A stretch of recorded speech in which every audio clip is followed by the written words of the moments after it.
Eu acabei perdendo um ano na escola, por indisciplina total. Deixei pra trás uma galera que eram os meus amigos, meus colegas de escola, eles já estão na faculdade e eu não fiquei pra trás. Foi a primeira vez que eu tive uma maturação, assim, né, de sentir, fiz cagada. Liguei pro coordenador, marquei com o coordenador pra ele ir junto. Chegou na hora da visita, um sábado de manhã, o coordenador não foi. Proposta em papel de padeiro. Eu fiquei puto porque o coordenador não foi, mas fiz o atendimento. Falei, atendi, os caras fizeram uma proposta. Minha primeira proposta. A proposta tá aqui, ó. Essa aqui é a proposta. O cliente fez. Agora, se virem pra fechar o negócio, E aí, seu Gabriel? Estamos gravando.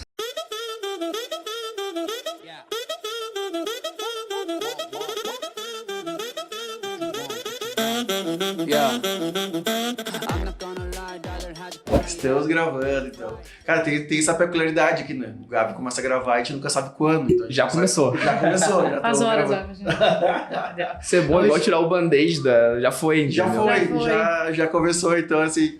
cara, te agradecer primeiro de tudo, né, pela tua presença aqui. A gente tem esse costume de agradecer sempre o tempo, né? O tempo...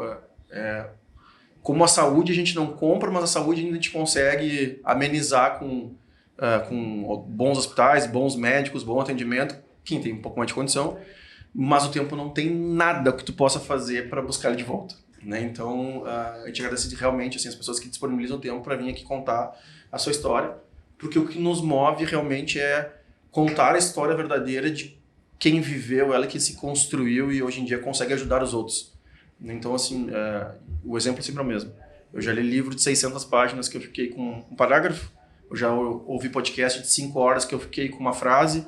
Então, se cada pessoa que estiver nos ouvindo aqui puder ficar com uma mensagem, para nós a gente cumpriu o nosso objetivo já. Então, de novo, te agradeço a presença aqui. Sensacional, Vinhas. Eu que agradeço vocês aí pelo convite. Eu gosto muito de conversar sobre desenvolvimento, sobre carreira, sobre evolução, né, e sobre aprendizado. E o tempo a gente não tem como reproduzir, né? É o que quanto mais a gente vai crescendo, mais a gente tem que ser cirúrgico na escolha do que fazer e onde aplicar o tempo e onde, né, dedicar o nosso tempo.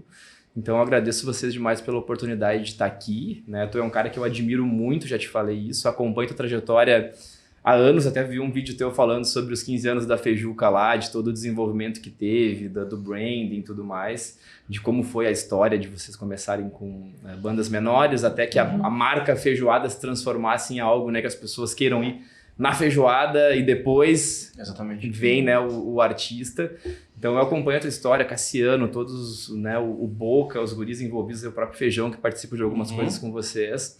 Então conheço todos e admiro muito o trabalho de vocês, de um ramo que, num meio caótico, né, a gente vive num momento muito caótico de várias coisas e tu conseguir entregar entretenimento para as pessoas é algo fantástico, entretenimento, lazer, né? Então, parabéns pelo trabalho de vocês, tanto, né, em todo esse empreendedorismo de mais tempo e também pelo podcast que eu estou acompanhando, vários nomes legais ali, muitas coisas bacanas, então uma satisfação estar com vocês aí. Paloma, Vinhas e Gabi, né? Isso, Gabi, vocês aí, satisfação estar com vocês aí. Muito obrigado, velho. E Paloma Mônica, muito obrigado pela tua presença aqui, Paloma Mônica. Nossa. Minha parceira, agora é o segundo ano já. Segundo ano que Depois estou daquela aqui. enxurrada de cartas. Não, e continua, né? Tu Continua. não falou no recesso como foi, que tu teve que se mudar Tive que mudar pra conseguir comportar, porque as pessoas todas as escrevendo cartas. cartas. Exato. dos pedidos para eu estar aqui.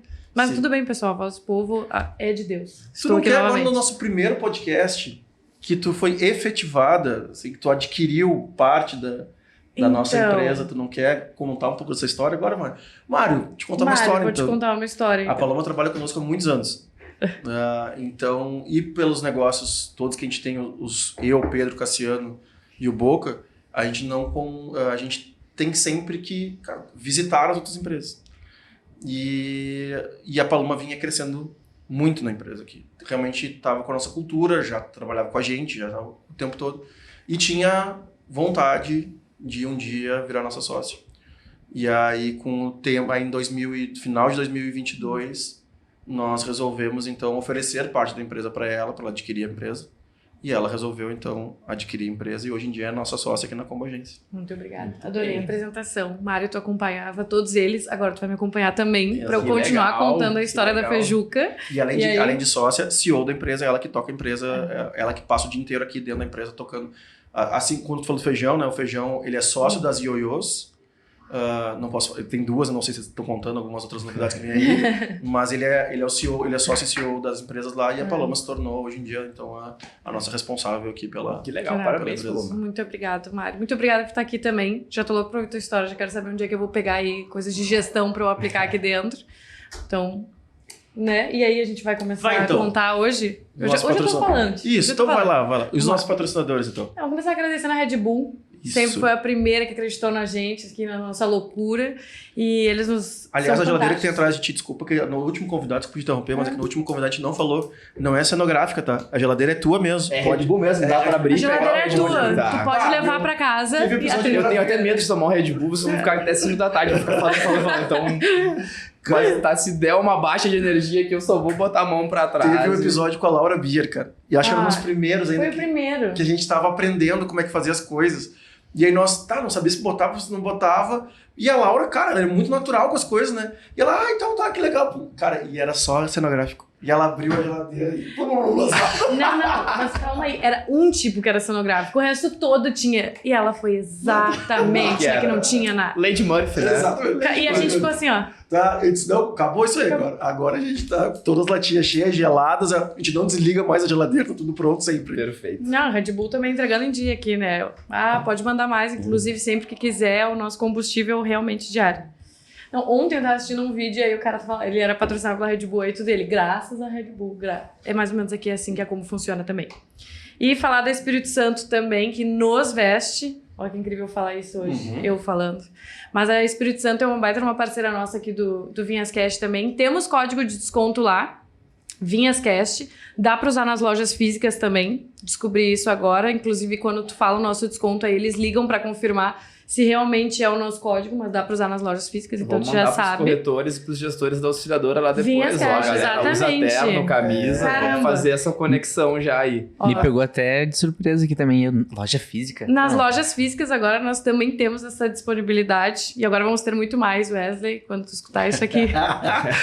Aliás, tem uma reunião de marketing, tá sabendo, Fala, né? como é que é o nome dele? Wesley? É o Wesley. Fala, Wesley, a auxiliadora tem 700 corretores, todos usam terno, camisa, então a gente acabou de mandar esse cupom pra lá. Olha aí. Olha, cara, o comercial das empresas, Como é que ele vai Marte assim, ó. tá na lua, a lua tá em... Agora e o deu. Feng Shui. O Feng Feng Shui da Lu, que mudou o nosso escritório aqui. É isso aí. Falar da Academia Rafael Toro também. Quer falar, Vinhas, hoje? Vamos mudar os A papéis. Academia Rafael Toro, aliás, Vitória, eu te liguei hoje, cara, tu não me atendeu, tá? Então, assim, ó, me retorna.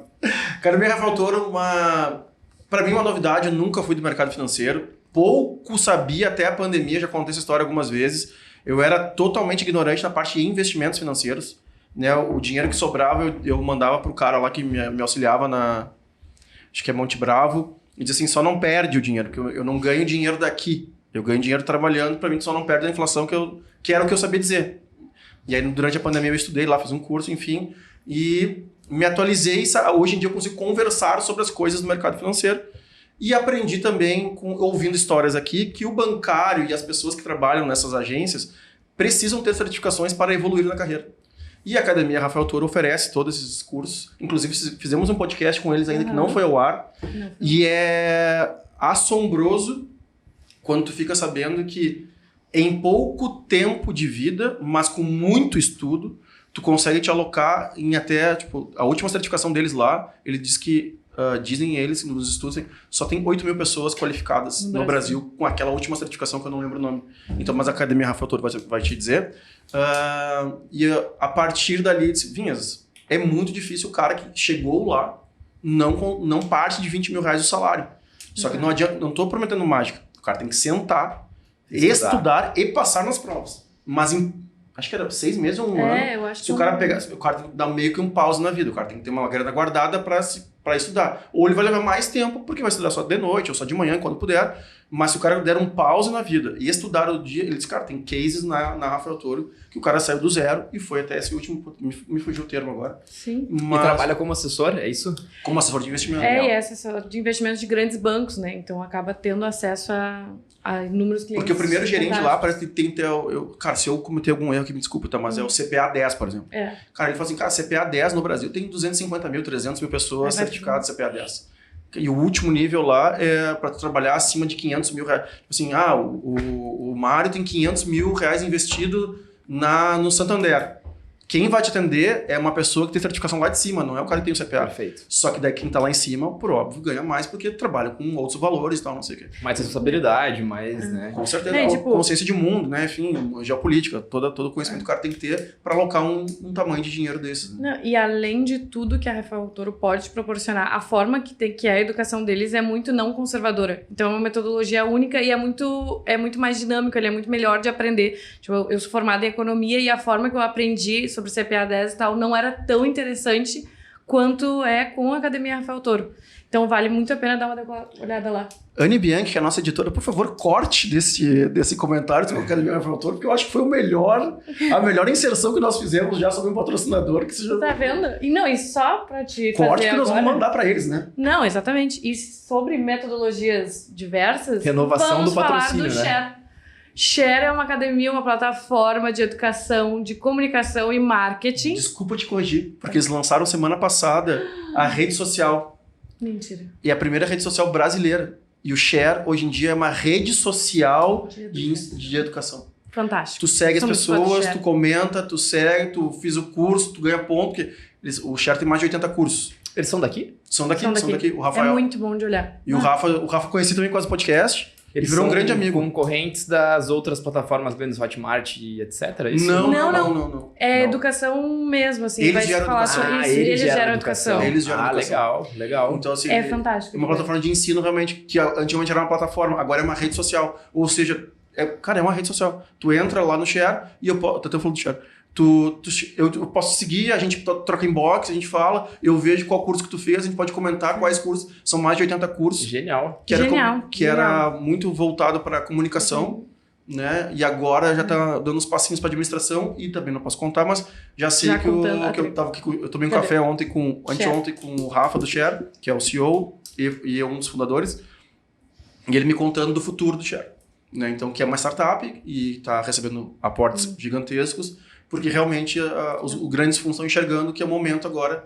Pô, cara, como assim tu gamificou o aprendizado? É uma educação facilitada e muito prática, dinâmica. Nossa, eu sou muito fã. Ali- Eu que nunca fiz nada de comunicação, eu sou uma pessoa que eu abro o Instagram deles e eu fico, meu Deus. A nossa social media aqui é aluna do Share, ela faz vários cursos.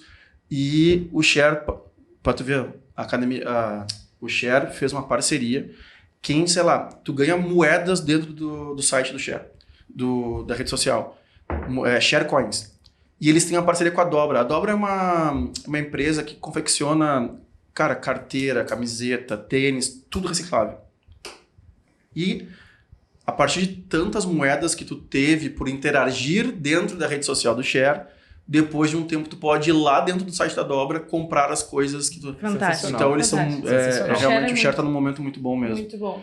E por último, não menos importante, Estamos agora bem a gente acomodados. pode descansar depois de fazer isso aqui nas nossas cadeiras da Cadeirote, né? Não menos importante, falando por último aqui. Bela cadeira, inclusive. Não, é Tá fantástico. Todo mundo que vem aqui tem a mega mesma confortável, reação. tá muito boa, tá Vou até muito boa. descansar aqui da minha palestrinha, tu pode apresentar aqui. Cadeiroide tem mais de 30 lojas no Brasil. Fantástico. E a Cadeiroide, quando nos procurou, a Cadeiroide ela tem a missão dela é realmente dizer para as pessoas que é uma loja completa.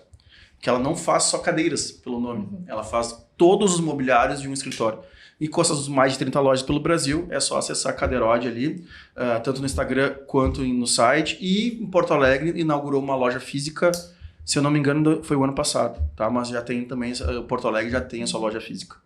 Certo? Não, e aí? Depois de toda essa palestra aqui, olha... Vai ter podcast parabéns, ainda né? ou foi a gente? Acho que todos ficaram... Olha, eu tava analisando os cortes, acho que todos ficaram pra cortes aí. Eu acho que vai dar... Acho que vamos renovar com todos esses patrocinadores. Inclusive, Ficaram Mário, se bons, tu quiser, tem um espaço aqui, Mário, que a gente E o pode contato? botar aqui mais um patrocinador. Tá? Exatamente. Vem aqui, ó, marcadinho. Mário, então... E o contato nos comercial tá aqui. Que- Deixa o cartão depois. É tá isso. aqui, ó. Não, brincadeira. Ai, Mário, a gente já começou o podcast de várias maneiras. Perguntando desde da onde tu nasceu, filho de quem e tal, não sei o quê. Depois a gente entendeu que a galera quer do começo, quer ouvir o final. Né? Tipo assim, quem é o Mário agora? O que tu tá fazendo? Aonde tu tá? A gente sabe que tu gera conteúdo, né? Então assim, quem é o Mário? O que tá acontecendo hoje? E aí depois, em algum momento, a gente busca alguma ideia, tipo, da onde começou tudo isso, e é o storytelling que eu e a Paloma a gente vai seguindo. Perfeito. É bom a gente olhar a fotografia atual, né? E é o que vende, é o que chama atenção, né? É o que normalmente chama atenção. Então, hoje, atualmente, né, eu sou executivo da Auxiliadora Predial. Então, eu tenho a responsabilidade de liderança de 16 gestores em Porto Alegre e ABC Paulista. E estou na Auxiliadora faz 5 anos, né? Entrei na Auxiliadora com 26. A gente vai falar depois, né, da história toda. Então, eu vou focar no presente. Atualmente, Auxiliadora Predial executivo, né? Eu lidero gestores e treino corretores. Então, daí veio o nascimento dessa vontade de levar o conteúdo adiante para mais pessoas e não ficar só dentro da Auxiliadora Predial. E também tem um pouco das minhas formações extra carreira. Eu fiz curso de mentoria, de coaching, de outros cursos de liderança e estratégia. E acabei achando nesse segmento da educação algo que fez eu me movimentar para algo que eu gosto de fazer muito, né? Eu aprendi a gostar de tudo que eu faço, mas a comunicação, a educação é algo que eu realmente gosto muito de fazer. Então, hoje, essa é um dos pilares do meu dia a dia. O outro pilar é o empreendimento digital. Então, hoje, oficialmente, eu tenho uma empresa de educação digital, né? Educação para corretores, na verdade, e profissionais do mercado imobiliário há 1 ano. Eu venho há 1 ano entregando conteúdo pra caramba dentro do meu Instagram. E recentemente eu profissionalizei o processo. Então, hoje eu tenho social media. Só no Instagram? Não, eu tenho YouTube também, YouTube, Instagram, TikTok, eu tô em todas as ferramentas, na verdade, né? Eu comecei mais no Instagram, porque era uma rede social que eu já movimentava, mas com o tempo eu comecei a pulverizar mais, né? Por aquela história de tu não construir a tua casa no terreno de um terceiro, né? Então, pulveriza, faz em vários lugares. Então, hoje eu tenho a frente como executivo, a frente da educação para mercado imobiliário, de mentoria. E eu sou investidor do mercado imobiliário também. Então, eu comecei ano passado algo na construção civil, construindo uma casa, enfim, que é algo que eu já tinha muita vontade de fazer. E também, tu falou um pouco sobre investimento, também invisto em bolsa, nessas coisas assim. Então, hoje, eu sou um pouco executivo, um pouco empreendedor, um pouco investidor, e né, essa é a fotografia do momento. Sou corretor de imóveis, né, desde 2011, cresci em 2011, comecei a estudar TTI com 17 anos, né, depois de algumas coisas que aconteceram na minha vida ali, eu acabei tendo que tomar uma decisão rápido, e sou formado em marketing. Ontem recebi a positiva da minha formação de marketing, a minha carreira ela foi um pouco controversa, eu comecei trabalhando e depois voltei a estudar. E é isso, hoje as minhas frentes principais é vendas, marketing e liderança, né, focado em desenvolvimento de pessoas. Acho que esse é o resumo. Leio pra caramba, sou, cara, um estudante voraz. E aí agora a gente vai falar um pouco mais da história, pra você entender como isso foi se construindo, né? Mas essa é a fotografia do Mário atual. Vamos começar dessa decisão que tu teve que tomar, então, nos 17 anos, por que tu começou a estudar e depois eu quero fazer uma pergunta também, porque começou a ler, enfim, porque eu também tenho essas respostas das minhas, né? Mas da onde que vem toda essa vontade? Porque tudo que tu falou é muito parecido com o que eu penso e o que eu tento fazer, né? E esse ano, inclusive, é o ano que talvez eu direcione realmente para profissionalizar ainda mais. O podcast toma muito o nosso tempo. Mas eu, com a Paloma assumindo, como a gente falou, né, a combo, a minha agenda liberou muito. E está sendo magnífico, isso está sendo assim, muito legal essa parte de eu ter tempo. Porque eu posso conversar com outras pessoas. Perfeito. Eu posso realmente, assim, não só o podcast. O podcast é maravilhoso. A quantidade de portas que nos abriu como empresa, como pessoa, me conectou com muita gente. Muita gente legal mesmo, assim. E, por exemplo, a gente se conhece há muitos anos, mas a gente nunca sentou. Parar pra conversar e conhecer a história, é verdade. Então, assim, podcast. E agora eu quero fazer o a mais, né? O famoso plus a mais. Eu quero fazer o a mais, eu tenho tempo agora para conhecer o Mário aqui e depois assim, tá, meu, vamos continuar esse papo aqui, porque em algum momento a tua escola, com a minha vontade de dar aula também, como é que a gente conecta Como é que isso? se desconecta? Como é que a gente faz, parará, enfim. Dentro A gente, do a chat. gente tem um desejo de ter um estúdio nosso, sabe? Aqui, de novo, a gente sempre repete, isso aqui é uma sala de reunião, gente, que a gente transforma em estúdio, porque toda semana vem um pedido, posso alugar o teu estúdio? Aí, a gente vai chegar só pra mim, mas chegar pro Gabi, chegar pro Paloma, não sei, posso alugar? Disse, não, gente, a gente pega o horário do meio-dia, aliás, agora é meio-dia de uma quarta-feira, monta todo o aparato, e aí depois a gente desmonta tudo e volta a ser uma sala de reunião. Eu Inclusive, imaginei, reunião. tá? Eu imaginei que Inclusive, a eu gente tava vindo pra cá, eu falei, correto. cara, esse endereço da João Abbott eu conheço, aí a conta. Ah, sim. Eu fiquei pensando, como é que o Vinhas faz lá, cara? Será que ele tem uma sala? Eu imaginei, deve ser uma sala de reuniões, por isso que é meio-dia e eles organizam tudo. É dito e feito. Ou a né? gente grava meio-dia ou grava às 7 da noite. Perfeito, depois do Porque horário de expediente. O horário de expediente a galera tem que usar como sala Mas tá, cara, vamos lá, né? Tá um belo do local, né? Não, É lindo, excelente. todo mundo Tá quer. excelente, É uma excelente. loucura isso aqui. Ficou muito bom. Porém, um pause antes. A gente queria dar um presente, uma lembrança do nosso podcast. Maravilha. Até já entrar aqui na moda, do clima, A gente desse tem um ambiente parceiro, a gente tem um aqui. parceiro Abre comercial. agora, né? Claro, Aham. claro. Abre agora pra não... Faz uma cara de Tomara que surpresa. eu não faça Não, nenhuma bobagem aqui. Ah, não, fica em casa também. Se fosse a Paloma, eu teria medo que ela jogasse a caneca no chão. Não jogasse, que ela caísse da mão da Paloma. Parece que tem um A gente ataque de tá loucura. correndo riscos aqui, né? Vou botar água pra Mas- cá, enfim, vou ficar no clima de você. É, tem uma moda aqui, Pronto, né? agora sim. Incrível. Agora eu Incrível. tô... Então, muito obrigado ao SOC, que nos Henrique proporciona, Guimarães. né, todos os nossos materiais, inclusive da feijoada, nossos eventos todos são feitos na empresa do SOC. Uhum. E ele também nos brinda com essa O pessoal parceria. briga na hora de ir embora pra levar os copos da Exato. feijoada, aquela Fora, coisa bolsa. toda. Mas né? é incrível, né? Os É colos. incrível. Eu tenho uns Só. até hoje, eu tenho uns em casa lá. Tem Olha guardado. só que aí. Mas voltando duas casinhas, Mário, então assim, da onde que veio essa vontade, cara, de... quem era o Mário na infância, assim, e da onde que veio a vontade, cara, quero fazer diferente, quero depois vem a vontade de ensinar os outros, que eu também, assim... Não que esteja com a vida resolvida, mas assim, cara, já consegui meu lugar aqui um pouco e, cara, e sei que posso ajudar os outros. Porque tem muita gente que sabe que pode ajudar os outros e tem vergonha, né? Tipo, não consegue falar. E tá tudo bem. Perfeito. Mas tem muita gente precisando de ajuda o tempo todo. E não... E é uma escolha mesmo, né? Quando tu escolhe, porque faturar ou trabalhar com isso é uma escolha. Existem dezenas de maneiras de ganhar dinheiro, de ser mais próspero, enfim. E quando tu escolhe a indústria da educação, tu te coloca numa posição que, primeiro, inevitavelmente tu vai ser julgado, né? Uhum. Eu até já vi alguns vídeos teus falando sobre isso também. Vão te chamar de blogueirinho, vão te chamar de não sei o que e tal. Tudo isso faz parte, né, do processo. Mas quando é genuíno e tu entende que vai ser bom pra ti e vai ser bom pros outros também, fica mais fácil de tu passar por cima dessas coisas assim. Mas voltando lá pra minha decisão e falar um pouco da infância também. Eu fui criado no interior do Rio Grande do Sul, nascido em São Jerônimo e criado em Pantano Grande, né? Meus pais se separaram quando eu tinha 11 anos de idade e um pouco da minha história de resiliência já começa aí, né?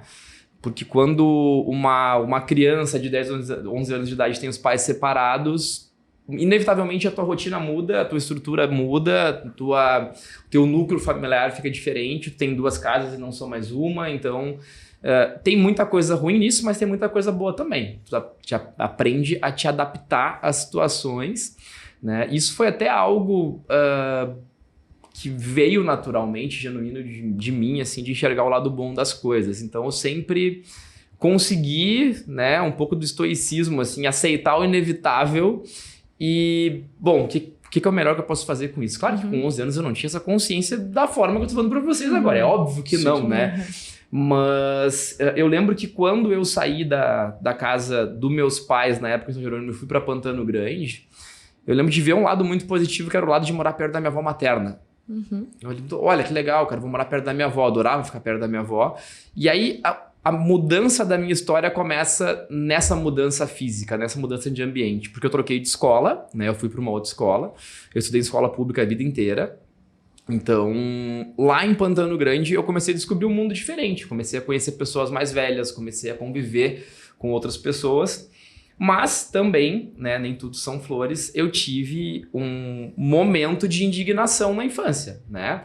Até por essa estrutura de separação, né? Porque em algum momento, ou na infância ou na vida adulta, a gente vai ter que lidar com isso. É inevitável. Se tu não lidar, vai dar, né, um problema maior. Quase saiu um palavrão aqui. Então Pode falar. Mas é liberado? Nossa, foi. A gente fala Cara, palavrão pra caralho. Então tá bom. Então tá. Cara, se não lidar com isso na infância ou no início da vida adulta, vai dar merda muito mais grave lá na frente.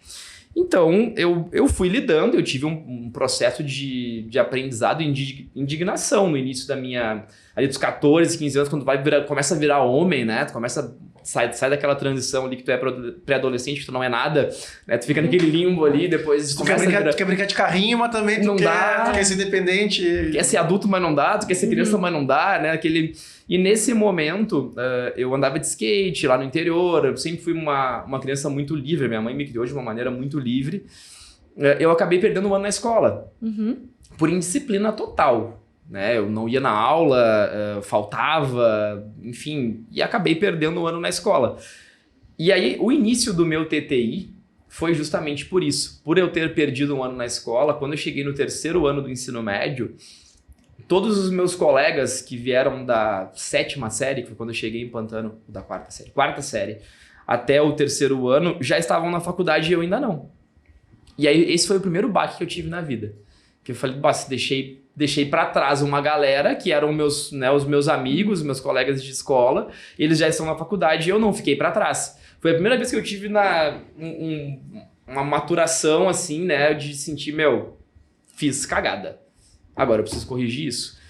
E aí eu fui atrás de cursos, estudar o que daria para ser feito, né, durante a escola e achei o TTI. Na época foi por eliminação, tinham 4 cursos, era enfermagem, informática, contabilidade e técnica de transações imobiliárias. E eu fui eliminando. Cara, enfermagem não é o meu core, não gosto muito, né? Admiro pra caramba, né? Pra ficar registrado, mas eu não gosto muito de lidar com sangue, essas coisas de saúde, não é a minha.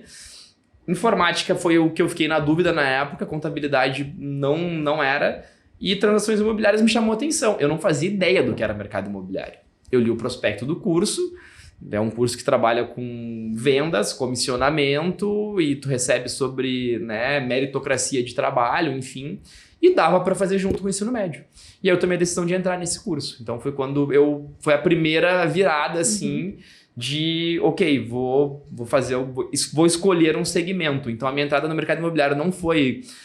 estruturada em uma hierarquia de família ou um plano mega, ou o pai era corretor, a mãe era corretora. Não, meu pai é do interior, eles têm fazenda lá, pai, vó, enfim, lá da minha família paterna financeiramente é um pouco mais bem estruturado, e o lado da minha família materna é uma família super simples também, meus avós têm uma lancheria no interior lá, enfim. E era isso, então eu sou o primeiro, né, corretor de imóveis, 100% do mercado imobiliário da família. Então essa foi a primeira decisão que eu tomei. Mas nesse momento, nenhuma pressão familiar para trabalhar?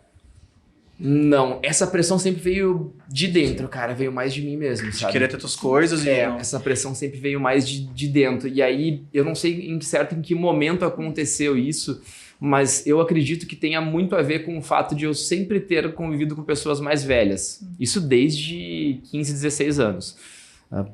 Minha irmã tinha um namorado lá que era mais velho, eu fiquei amigo dele. Na época ele tinha 22, eu tinha 16, 17.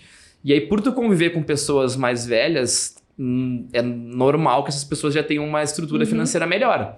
Então, eu queria as coisas que eles viviam e eu ainda não tinha condições. Então, eu pensava, como é que eu vou chegar lá, né? Como é que eu vou fazer essas coisas? E aí, comecei a receber alguns conselhos desses meus amigos também. E falei, primeira coisa, eu preciso trabalhar.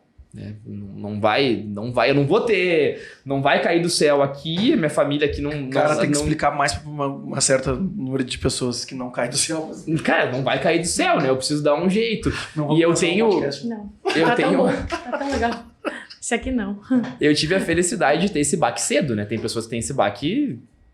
Às vezes nunca. Mas tem pessoas que têm esse baque bem mais lá na frente. Eu tive com 16, 17 anos de idade. Eu falei, eu preciso fazer por mim.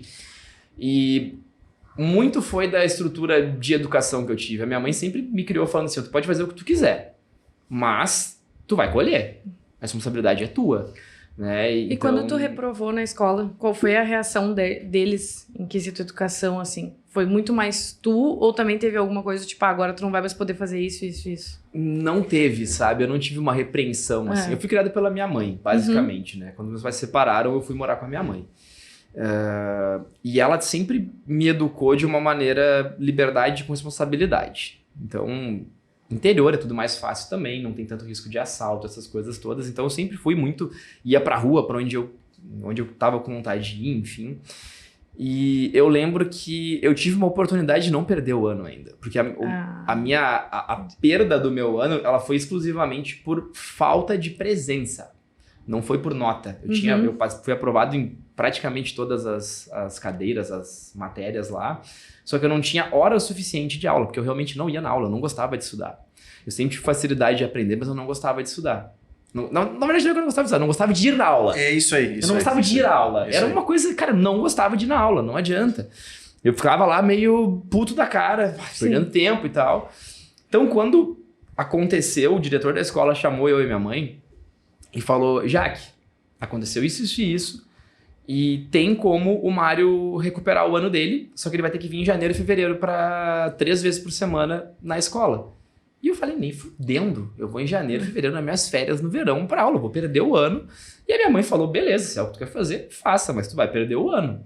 E foi isso. E não teve nenhuma mega repreensão depois. Ela foi de boa, naquela mesma linha. Tu sabe o que tu tá fazendo, né? Ou é melhor tu saber o que tu tá fazendo, isso vai ter consequência. Sim. Então foi muito nessa linha, assim, mas não teve uma repreensão, não teve depois uma pressão da família, tá, e agora o que tu vai fazer? Não, eu não tive isso. E quando chegou a época de ter essa pressão, eu já vim morar em Porto Alegre, já estava trabalhando, eu saí de casa muito cedo, saí com 18 anos. Então eu tirei a carteira e saí de casa e fui à luta. Então não deu tempo da família dar essa pressionada. Tá, como é que tu faz esse curso aí, o curso técnico? De quanto tempo ele é? O meu curso foi 2 anos, transações imobiliárias. Eu comecei com 17 e acabei com 19.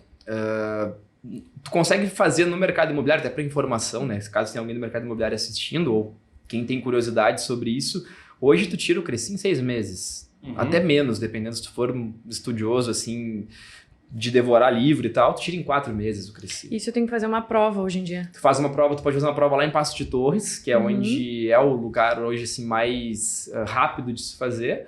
Ou tem aqui inteligência educacional, várias escolas aqui que são parceiras, assim, que fazem super rápido também. Mas 1 ano é um prazo bem tranquilo para tirar o Cresci hoje. O meu curso ele foi um pouco mais denso, porque ele foi feito na Unisc, na Universidade lá de Santa Cruz.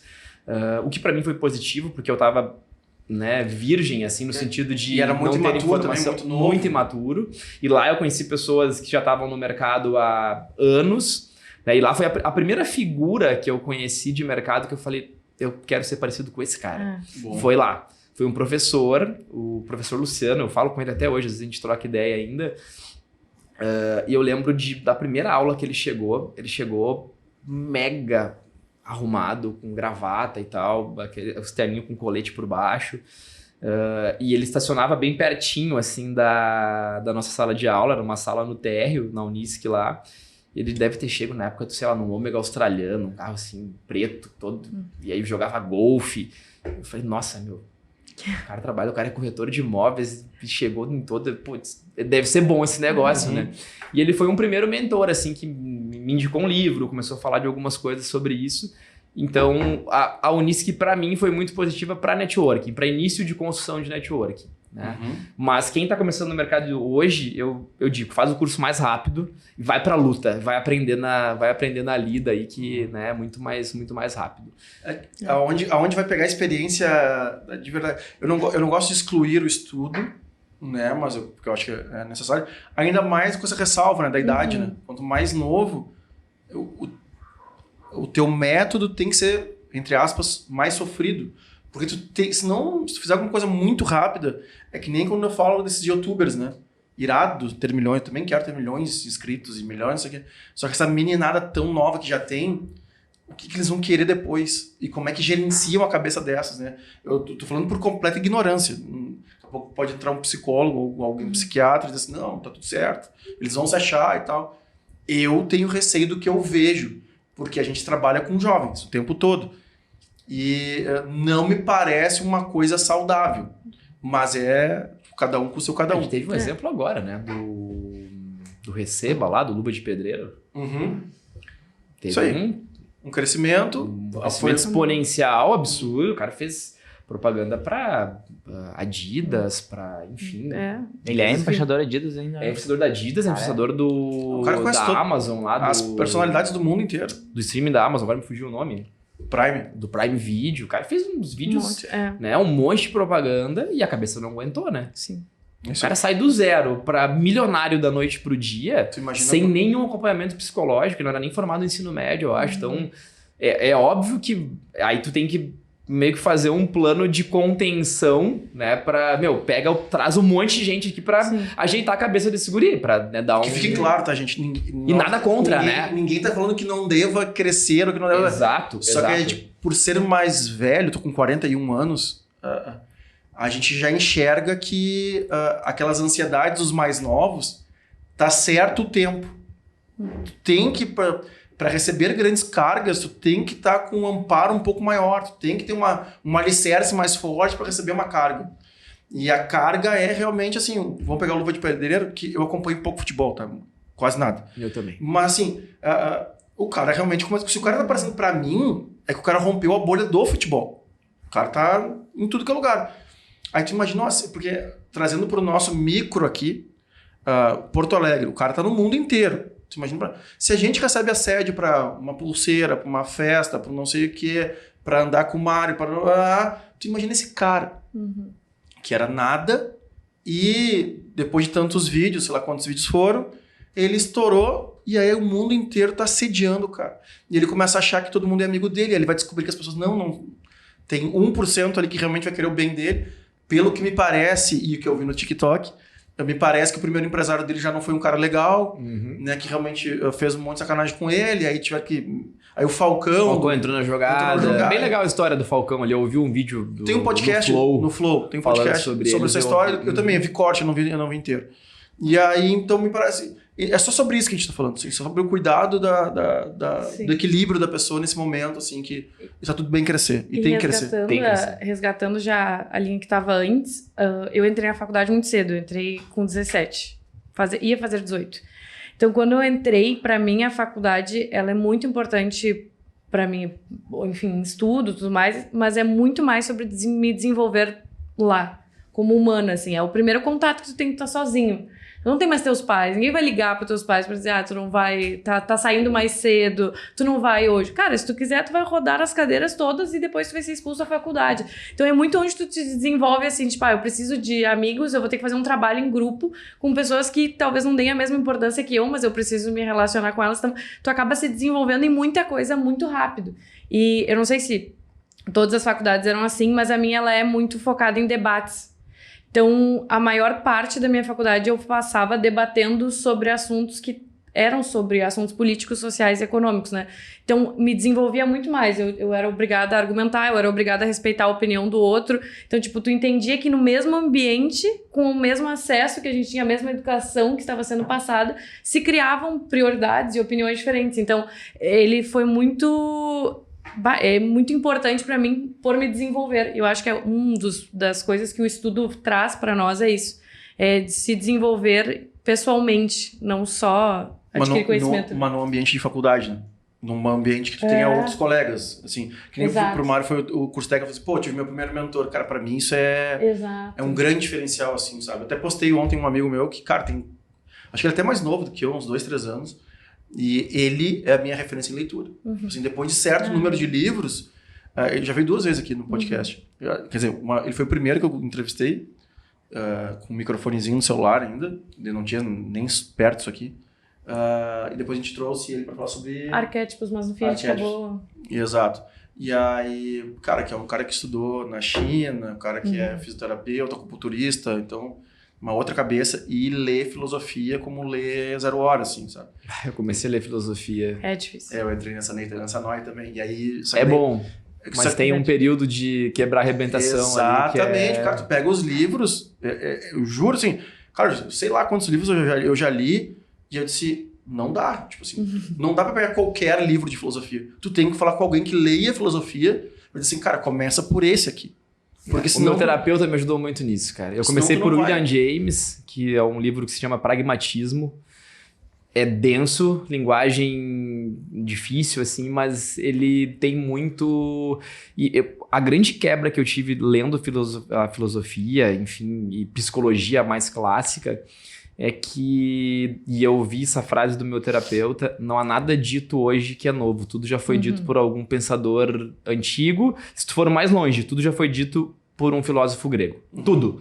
Então, essa é a parada que tu começa a ver, tipo, meu, não tem muita novidade no mundo, tem que ter um filtro nisso que eu vou falar aqui agora, né? Mas assim, a convivência humana, a sociedade, comunidade, a forma como a gente se comporta, né, no meio social, existe uma educação muito tradicional e a filosofia é fantástica, mas tem que ir dosando, né? Uma das coisas que eu aprendi sobre ler filosofia é não ler mais de um livro do mesmo autor. Não entra na cabeça do cara, porque esses caras eram malucos. Meu terapeuta falou assim, não entra. Eu li Dostoiévski ano passado, Irmãos Karamazov. Cara, um romance, um negócio assim... Não é um romance propriamente dito, né? Enfim, é uma história de psicologia e tudo mais, que fala sobre um homem que tinha 3 filhos e toda a educação deles. E aí depois eu fui descobrir a biografia do cara, um dos filhos, que era dos personagens, foi um filho que ele perdeu com 2 anos de idade. Então, na biografia dele falam que ele escreveu o livro com o próprio sangue, porque foi um momento da vida dele muito pesado, e o meu terapeuta falou, vai ler Dostoiévski, escolhe uma obra, a obra-prima, lê e sai da cabeça desse cara. Porque esses caras viviam Dostoiévski, Tolstói, William James. Comecei a ler agora Meditações de Marco Aurélio, que é também do estoicismo. Esse livro, fácil de ler, fantástico. Meditações, Marco Aurélio. Estoicismo, bem bom de ler. Mas ele me deu essa dica e eu levo. Quer ler filosofia? Vai, mas não... Porque às vezes a gente apaixona por um... Cara, Dostoiévski, eu me apaixonei pela leitura. Eu nunca vi ninguém escrevendo parecido com o que ele escreve. Parece que tu tá vendo um filme, tipo assim, tu emerge no negócio e vai, só que tem muita parte que é muito, muito tensa, muito, né? Então é bom depois tu sai e volta pra vida normal, né? Enfim. Cara, é muito parecido com o que o Léo já me falou, mas pra mim, o que me marcou na filosofia, como eu tava lendo muito livro atual, e aí depois tu descobre que tem... Ainda mais hoje que tá a inteligência artificial, né? Então, assim, eu quero fazer uma música de sucesso. Cara, foda-se a letra. Faz assim. Os primeiros Faz como tá bombando. Faz 2, 3 segundos disso, faz aqui. Aí daqui a pouco tu diz como escrever um best-seller. Cara, tem manual para escrever um best-seller.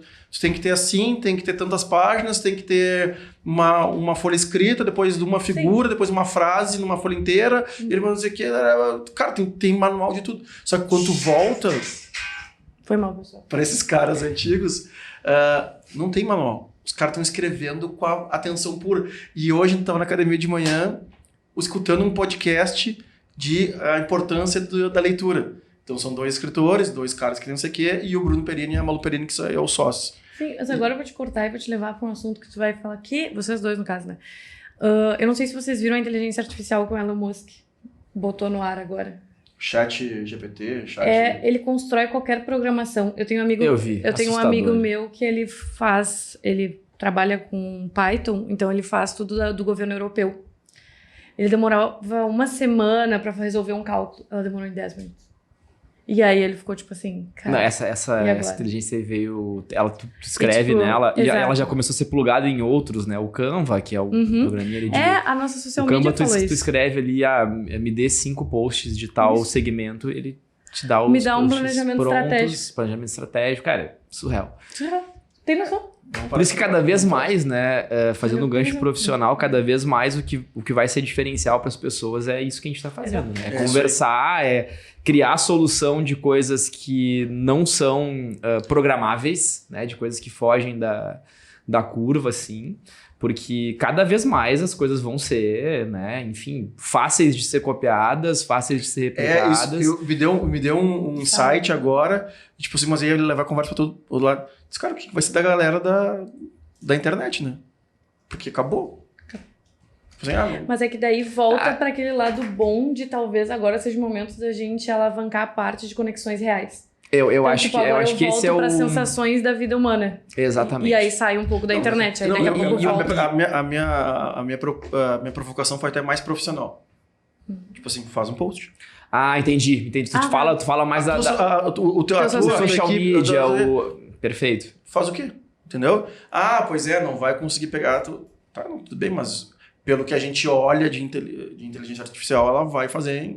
Ela vai quebrar um galho bom pra caramba, assim. Pra um monte de coisa. Pra um monte de coisa. Tem uma... Eu vou falar só mais sobre isso, que é fora da nossa pauta, depois eu volto. Mas tem uma... Eu também tinha que tirar, mas é que não tinha como não falar tem uma estrutura, né, de serviços e trabalhos que ela é muito distinta em país desenvolvido e país subdesenvolvido. Uhum. Se for na Austrália, Estados Unidos, Europa hoje, por exemplo, a Austrália tem uma espécie de um algoritmo que eles controlam quais serviços de mão de obra bruta estão precisando mais em cada momento e vão pagando mais ou menos, porque lá é muito difícil tu ter, por exemplo, alguém para cortar grama, é muito difícil ter alguém para subir um prédio, é muito difícil ter alguém para mexer em cimento, então cada vez mais eles vão modelando isso e tem uma tabelinha de preço lá que, essa semana tá muito difícil de conseguir pedreiro, paga mais pro cara, né? Então, fazendo um gancho com o que tá acontecendo no mundo agora, e o Brasil é um lugar que ainda tem muito subemprego, e provavelmente vai ter por alguns anos, porque a gente é um país jovem que está se desenvolvendo,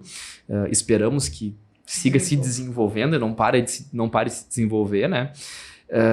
A tendência é que para o profissional ficar no mercado, ele vai ter que cada vez mais ser diferente nas relações humanas, né? Algumas pessoas chamam de soft skill, eu não gosto muito do nome soft, porque de soft não tem nada, né?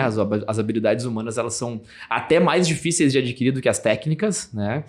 E eu acho que isso é o que vai, por exemplo, a inteligência artificial pode fazer um post para mim? Pode. Mas daqui a pouco a Paloma, ou o Mário, ou o Vinhas vão colocar uma coisinha ali que pode ser o diferencial de mercado que faz aquele post viralizar, explodir, por exemplo. Mas o básico cada vez mais vai ser feito por máquina, por inteligência artificial. Não, eu concordo com tudo, cara. E como a gente, tu vê, né? Como a gente vai dando volta no assunto. A gente acabou de falar que tudo já foi pensado, já foi escrito, já foi feito. Cara, se a gente voltar para a Revolução Industrial... Esse pensamento que eu tive agora, ele já se desfaz. Meu Deus, as máquinas vão acabar com o trabalho, vai acabar com não sei o quê. Cara, não, isso já aconteceu. Vai mudando o foco, né? Exatamente, mas isso já aconteceu. O mercado se autorregula, né? Vai criando. A gente vai acabar tendo outras funções que talvez... Mas assim, se o Elon Musk estiver assistindo nosso podcast, o teu lugarzinho abaixo aqui do Mário também tá aqui para entrar como patrocinador. Tá reservado. Deus o livre a gente querer aqui, né? Não, e é um Deus cara, o livre. E é um dos caras dos nossos que ele gosta de tomar um cancelamento também. Então, assim... ele gosta. Tem algo que Ontem ele fez uma demissão em massa no Twitter aí dos brasileiros. Cara, parece que mandou quase toda a equipe do Twitter do Brasil embora, tá trocando time, porque tava rolando umas treta de algoritmo aí. Enfim, não vou entrar nesse... Queria ele mesmo. Não, isso a gente não pode entrar, porque ele vai entrar na política e aí não, fudeu. pelo amor de Deus. Vamos voltar. Só Elon Musk, qualquer coisa, entre em contato. O comercial tá aqui também, ó. Mesmo cartãozinho. Um comercial desse episódio. Não ia fazer mal, né? Ah, louco. Tamo aí. Mas vamos lá, Mari. E aí, a gente tá recém ainda quando tá vindo a Porto Alegre. Isso aí. Então, cara, foi... decisão. Tu já tinha vindo a Porto Alegre? Como eu sabia que existia? Até eu vim morar em Porto Alegre, eu tinha vindo 2 vezes em Porto Alegre ou 3 na vida, tá? Então, pra mim, Porto Alegre era... Eu nem consigo fazer uma proporção disso, cara, porque não foi como eu ir de Porto Alegre pra São Paulo. Eu não moro em São Paulo, mas eu trabalho em São Paulo 2 vezes por semana durante os últimos 2 anos, né? Então eu vou direto para São Paulo. Mas o baque não foi o mesmo. Eu saí de Pantano Grande... Toda semana tu vai 2 vezes por semana? Desculpa, todo mês eu vou 2 vezes por mês. Tá. Todo mês, 2 vezes por mês. Fico 2 semanas em São Paulo no meu mês. O baque de eu começar a ir para São Paulo não foi o mesmo baque de eu sair do interior e vir morar em Porto Alegre. O meu caminho foi Pantano Grande, eu fiquei 3 meses em Santa Cruz do Sul, que foi o final do meu curso, e eu fui morar em Balneário Camboriú. E aí, nesse período, eu estopei um pouco as minhas ações no mercado imobiliário e fiquei trabalhando como vendedor na Centauro, em loja. E aí, eu fiquei 6 meses lá. Por uma questão de rede de apoio, família, voltei para o Rio Grande do Sul. Fiquei mais uns 15 dias na casa da minha mãe me organizando e vim morar em Porto Alegre. Quando eu chego em Porto Alegre... Tinha uma vaga para ti em Camboriú, na Centauro. Então, como eu achei, a minha irmã morava lá, eu fui sozinho pro Balneário Camboriú e comecei a largar currículo impresso nas lojas. A moda antiga, né? Sim. A moda antiga. Peguei, imprimi 10 currículos e aqui que eu sei fazer, eu sei vender. Eu fui nas lojas de esporte e comecei a entregar currículo. Aí eu comecei e fiquei um mês numa outra loja que era Athletic Shoes. Trabalhei um tempinho lá como vendedor também. E aí depois me chamaram para Centauro, era melhor, né? Melhor, o salário era melhor, eu trabalhava de segunda a segunda, sábado, domingo em shopping, enfim. E foi bom, porque eu aprendi bastante sobre venda lá também, a me comunicar, falar com as pessoas, então isso foi legal. Mas eu voltei por uma questão familiar, rede de apoio e por amizade. Daí eu vim morar em Porto Alegre, dividi apartamento com 2 amigos, então a gente morava entre 3, aqui na Protásio. Esse parênteses do apartamento que a gente morava é algo bacana de lembrar, assim, porque é uma parte da história que eu olho para trás e penso, me testaram bastante. Tipo, eu fui bem testado. Primeiro que eu morava com 2 homens, né? Então, tipo, é punk tu dividir apartamento com outras 2 pessoas. Muito conectado com o que tu falou da faculdade. Tu aprende muita coisa, aprende a conviver, aprende a lidar com as manias das pessoas. Briga pra cacete, porque, tu deixou o negócio em cima da mesa de novo. Caralho, velho, já te falei 1000 vezes. Eu sou um cara meio organizado, assim. Não sou extremamente organizado, mas eu sou ok, entendeu? É que, eu fui morar em Santa Maria. E aí, já dividiu o apartamento também? Claro. Eu também já dividi. O tempo todo. O tempo todo. E aí eu tinha 19, aí me juntei com pessoas que eu nunca tinha visto, pra começar. Não era amigo. Era tenente, eu era de Porto Alegre, tinha um cara que veio do Rio, outro cara que veio de São Paulo, e a gente vai servir na mesma cidade, todo mundo novo aqui, tá? Vamos alugar apartamento junto, porque fica mais barato, fica mais em conta e mora melhor, né? Porque tu junta o salário de todo mundo, mora no apartamento melhor. E aí, cara, teve uma época que eu fui nos não lembro que super que era lá, mas era lá embaixo, Santa Maria. E comprei, assim, copos laranjas, pratos laranjas, talheres laranjas. Copos brancos, talheres brancos, isso aqui. Cara, não toca na minha louça. Cada um com o seu. Não toca, porque toda vez que eu chegava na pia não tinha pra eu comer, cara. Eu disse, não, beleza, se vocês querem viver nesse troço, problema de vocês. Panela, não. Panela usou, lavou. De resto, se vocês quiserem comer em cima da sobra de 3 anteontem, mas eu não conseguia pegar talher, Aí mesma coisa. E a imagem é essa, eu indo no super e disse, não, eu vou comprar. Comprei, não preciso nem pagar. Mas tu não usa o meu que é azul. Sei lá, o laranjinha é o teu, o branco é o meu, tu não usa o branquinho. Nem esse aqui é o meu. Nem o talher, nem o prato. Não usa. Deixa eu mas são episódios. Eu vejo ele fazendo isso. Eu vejo tu fazendo claro. Pô, tá louco. Mas é uma solução, né? É uma solução. Mas aí é que tá. E é um episódio que ensina muito, né? Isso que eu ia falar. A gente aprende a lidar com... É um episódio que ensina muito. Muito. Porque depois tu começa... Tu falou sobre, né, a gurizada, enfim, ou não, mas quem explode muito rápido no mercado, às vezes, tem esse problema de, às vezes, não saber o que é difícil, né? O parâmetro do que é fácil, o que é difícil. E o início da minha carreira foi muito difícil. E eu não falo isso por dramatização. Foi porque eu olho pra trás hoje e vejo as pessoas que estão começando no mercado e falo, o meu início foi foda. Foi foda. Tipo assim... Eu morava no apartamento com 2 amigos. Isso era bom porque eles eram meus amigos, mas tu estar convivendo socialmente com 2 pessoas no mesmo local é desafiadora. Só que essa não era a parte ruim do apartamento. A parte ruim do apartamento de verdade é que era na Protásio, no primeiro andar de frente. Então eu acordava às 6 da manhã com o busão passando todo dia. 6 da manhã. Eu tinha uma técnica que eu botava na janela do quarto, eu colocava um pano, porque tinha uma madeira que batia na outra. Então, para pelo menos a madeira não bater na outra, eu botava um pano ali pra, cara, não acordar tão no susto às 6 da manhã. Esse era um dos desafios da minha fotografia inicial. O outro era, eu não tinha grana para sobreviver em Porto Alegre. Para pagar as contas, para pagar aluguel, enfim, não tinha apoio financeiro da família na época, não porque eles não queriam, mas porque realmente não tinham condições. Então, eu arrumei um outro trabalho. Eu trabalhava no Universitário, que era uma escola técnica. Eu trabalhava das 7 da manhã a 1 da tarde, como vendedor também. E saía de lá, 1 da tarde, passava em casa, me arrumava e ia para a imobiliária. Então, eu trabalhava em 2 lugares. Porque... o trabalho do universitário me mantia, né? Fazia eu manter minhas contas, enfim. E a parte mais difícil, pensando na corretagem, além desses 2 fatores, é que eu não tinha carro. Eu nem vou considerar que eu não conhecia a cidade e que eu não conhecia ninguém. Tipo assim, e que não existia... networking. Como é que era o teu networking? Jovens, nessa época. Uber. Eu não sei a idade do Mário, 31. Mas assim, Uber, 99. Waze, não tinha Waze, não tinha Nossa, nada. como eu queria um Uber. E o táxi Hoje eu caríssimo. penso, cara, se tivesse um Uber já seria 30% mais fácil a minha vida no início. Ou seja, eu era, né, não conhecia a cidade, então isso era um desafio. Tinha que ir de um lugar para o outro, era uma guerra. O Google Maps não era tão né? Na época de 2010, 11, ali, o Google Maps não era igual hoje, que tu espirra no telefone e a gente fala onde é que tu tá, né? Tipo, às vezes tu nem pergunta, a gente fala, pra tu ir pra tal lugar é assim.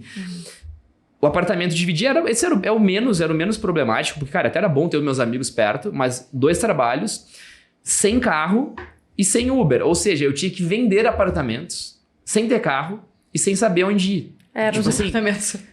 Meu, quando você... Tá, tem que vender imóvel. Cara, ok, o que eu tinha? Só tinha vontade. Eu não tinha mais nada. Só que a minha vontade era muito grande. Eu pensei, bom, eu tenho 6 horas, né? Das 3 às 9, que era o horário que eu trabalhava na Foxter na época, pra fazer o negócio acontecer. Como é que eu vou fazer? Não sei.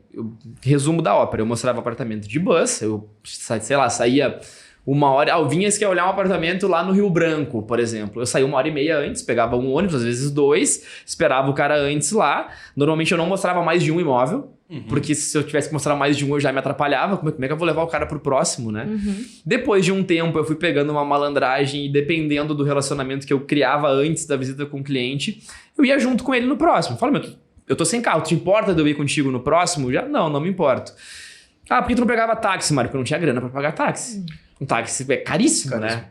Então eu ficava muito, cara, equilibrando ali as coisas, mas eu fiz minha primeira venda em 2 meses, depois em 4 meses eu fiz a segunda, e o mercado imobiliário paga bem, né? É um mercado bom para emergente, é um mercado bom para quem está começando, né, em vendas, enfim. É um mercado que genuinamente a pessoa tem que ser empreendedora, essa é a minha visão, pelo menos. O corretor de imóveis ele tem que ter uma mentalidade de empreendedora, de autogestão, autocrítica, autorresponsabilidade, de falar, meu, eu vou dar um jeito de fazer esse negócio acontecer. Então, essa foi a minha fotografia inicial. Cara, tu percebe a distância que tem disso para a pessoa que eu estou hoje, né? Pro que eu conquistei hoje. Cara, é um abismo de distância. Você lembra como é que foi a primeira... Assim, tá, fechou... Chorou. Fechou. Vai cair o dinheiro. E como é que... Cara, eu lembro... Caiu o Pix, mas nem Pix existia. Não tinha Pix ainda. Eu lembro e... TEDzão, bem demorado. Eu lembro... Posso contar o case da minha primeira venda? Claro. O case da minha primeira venda foi o seguinte. O mercado imobiliário tem uma cultura de divulgação de informações. Então, por exemplo, na época lá da imobiliária, todo dia passava algum coordenador de produto. O coordenador de produto basicamente é a pessoa responsável por alguma incorporadora dentro da imobiliária. E o papel dele é pulverizar a informação. Falar, olha, essa caneca aqui é a melhor do mundo porque ela tá escrito aqui na cor azul, tal. O cara personaliza, coloca o nome, ele te vende a ideia do produto dele. E eu tava lá num dia desses encontros e passou um coordenador e falou, meu, produto tal, não sei o que, 200 mil, Canto dos Pássaros, eu lembro de tudo. 200 mil, Canto dos Pássaros, fica lá perto do Antônio Carvalho, tal, 2 dormitórios, uma vaga. E interessante esse produto. E de noite nós ia ter um pitch de oferta ativa, que a gente fica ligando para os clientes. Nesse pitch de oferta ativa, o que os diretores faziam? Quem estava ligando mais, eles, como meritocracia, passavam os clientes que entravam de disparo de e-mail marketing. E eu estava ligando, caiu um cliente para mim, do diretor, falou, segue cliente interessado no produto tal. Eu liguei para esse cliente, e aí tu começa a entender como a informação e o conhecimento é importante. Eu liguei para o cliente e ele falou, não, cara, esse produto não cabe no meu bolso, era 250 mil. Eu tô procurando até 200 mil. 200 mil, o cara passou aqui de tarde, falou que tem um produto lá. Cara, então eu tenho um produto para ti. Tem um produto assim, com infra, 2 dormitórios, 60 metros, lá no Antônio Carvalho, Canto dos Pássaros. Vamos lá olhar esse produto amanhã. Acho que cabe no teu bolso. Mas eu não tenho entrada. Falei, esse produto especificamente dá para parcelar a entrada. Vamos lá. Liguei pro coordenador, marquei com o coordenador para ele ir junto, porque, né, afinal de contas eu tava 1 mês e pouco na imobiliária, então, alguém vai comigo, né, para ajudar a vender. E chegou na hora da visita, um sábado de manhã, o coordenador não foi.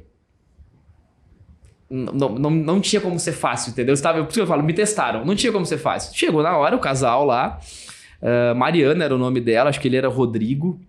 Chegou o casal lá, eu mostrei a maquete e tal, fui me virando, né? Eu fico imaginando a cara do casal vendo um guri de 18 anos vendendo um apartamento. Nessa época eu tava com 19. Ufa! Mudou. Já tava... Cara, que eu tenho a minha imagem como tenente do exército, com 19 anos, comandando 64 pessoas. Nossa. Tipo assim, e sendo que dessas 64 pessoas, nenhuma era mais novo do que eu. Eu era o mais novo. E tinha pessoas ali que tinham mais de tempo de exército, no exército, do que eu de idade.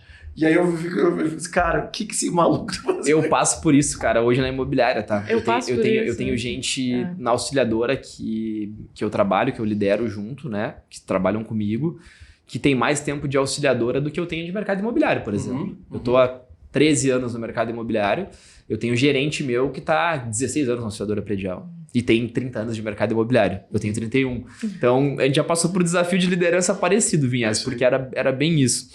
Mas, enfim, cheguei lá, atendi o cliente por conta daí. E eu lembro que o coordenador, o Alex, falou na época: a entrada pode ser como vocês quiserem. A gente vai conseguir aprovar na incorporadora. Eu peguei literalmente uma caneta e um papel e perguntei pra eles: como é que vocês querem pagar a entrada? Papel de padeiro, velho. Assim, sem menosprezar nenhum padeiro de forma alguma, mas como se fala no mundo, né? Sim. No mundo corporativo. Proposta em papel de padeiro. O cara falou lá, sei lá, R$2.000 de entrada, mais 3 parcelas de 1.000, barará, um reforço e tal. Eu, beleza. Eu fiquei puto porque o coordenador não foi, mas fiz o atendimento. Falei, atendi, os caras fizeram uma proposta. Minha primeira proposta, show. Cheguei de volta pra imobiliária, falei pro meu gerente, olha só, o filho da puta do coordenador não foi. A proposta tá aqui, ó. Essa aqui é a proposta. O cliente fez. Agora, se virem pra fechar o negócio, vamos dar um jeito de fechar o negócio. Aí, cara, avançou, foi uma pedreira, porque aí, cara, a proposta veio toda quadrada, né? Eu peguei do jeito que deu pra pegar, então tinha a entrada de R$2.000 no imóvel de 200. A entrada normalmente é 40 mil, 20%, entendeu? Então foi um negócio...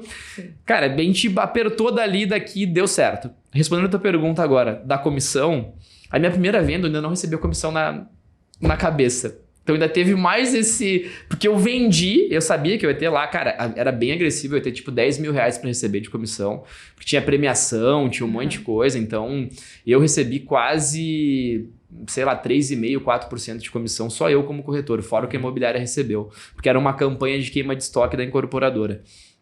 Mas eu não recebi nada na hora que eu vendi. Eu vou receber, sei lá, 3 meses depois. Então foi uma mescla, tipo assim, nossa, eu tenho R$10.000 pra receber, mas cadê, entendeu? Não tá aqui no meu bolso, né?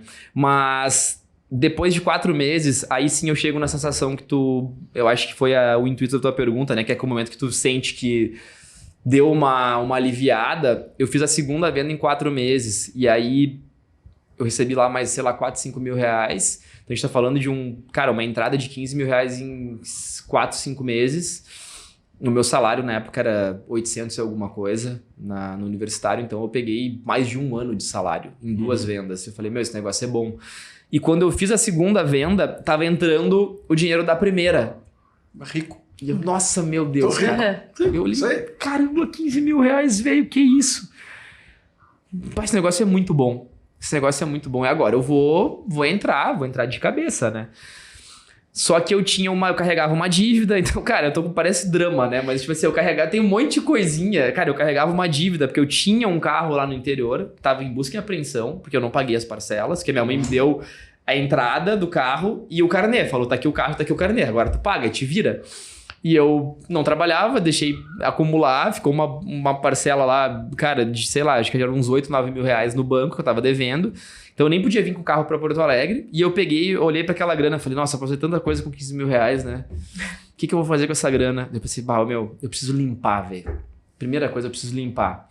Liguei pro banco, negociei, paguei. E eu tinha mais um negocinho de cheque especial lá e tal. Cara, resumindo, os 15 mil se transformaram em 2 mil e pouco. O resto foi pro banco, paguei tudo. Mas foi uma primeira vitória. Eu disse, não tô devendo nada. Agora eu tô começando do zero de fato. Porque antes eu não tava no 0 a 0. Antes eu tava no... E aí depois, cara, as coisas começaram a acontecer rápido porque eu fui demitido do universitário. Me demitiram porque falaram, tu tá focado em outra coisa e tal, então segue a tua vida. Eu lembro até da frase que a Carolina, que era minha gestora, falou na época. Ela falou, Mário, às vezes alguém tem que nos dar um empurrão. E eu vou te dar um empurrão. Tu não tá indo embora porque tu não tem qualidade de vendedor. Pelo contrário, tu é um baita vendedor. Só que tu quer vender imóvel, tu não quer vender curso. E tá tudo bem, tu estudou pra isso, então vai. E aí foi bom porque eu fui demitido, peguei seguro-desemprego, aquelas coisinhas todas que me deram mais um fôlego. E dali, cara, naquele momento que eu fui demitido, aí eu entrei no mercado imobiliário de cabeça, de alma, né? E aí as coisas começaram devagarzinho a acontecer. Em 1 ano, eu consegui comprar carro. né? O meu segundo semestre foi muito bom. Então, no meu segundo semestre eu consegui comprar carro, consegui começar a estruturar uma saúde financeira, né? Porque corretor de imóveis não tem salário nenhum. Mas como é que tu... Vamos para as perguntas agora, mano. Como é que... Da onde veio essa escola? Porque, pelo que tu contou, tua família materna não tinha essa preocupação, ou não tinha nem como ter a preocupação, porque não tinha a grana para fazer isso. Uhum. Da onde que vem isso? É da tua própria dor? Assim, cara, eu tenho que ter porque às vezes eu já não tive. Então eu fiquei devendo, alguma coisa assim. Veio da própria dor.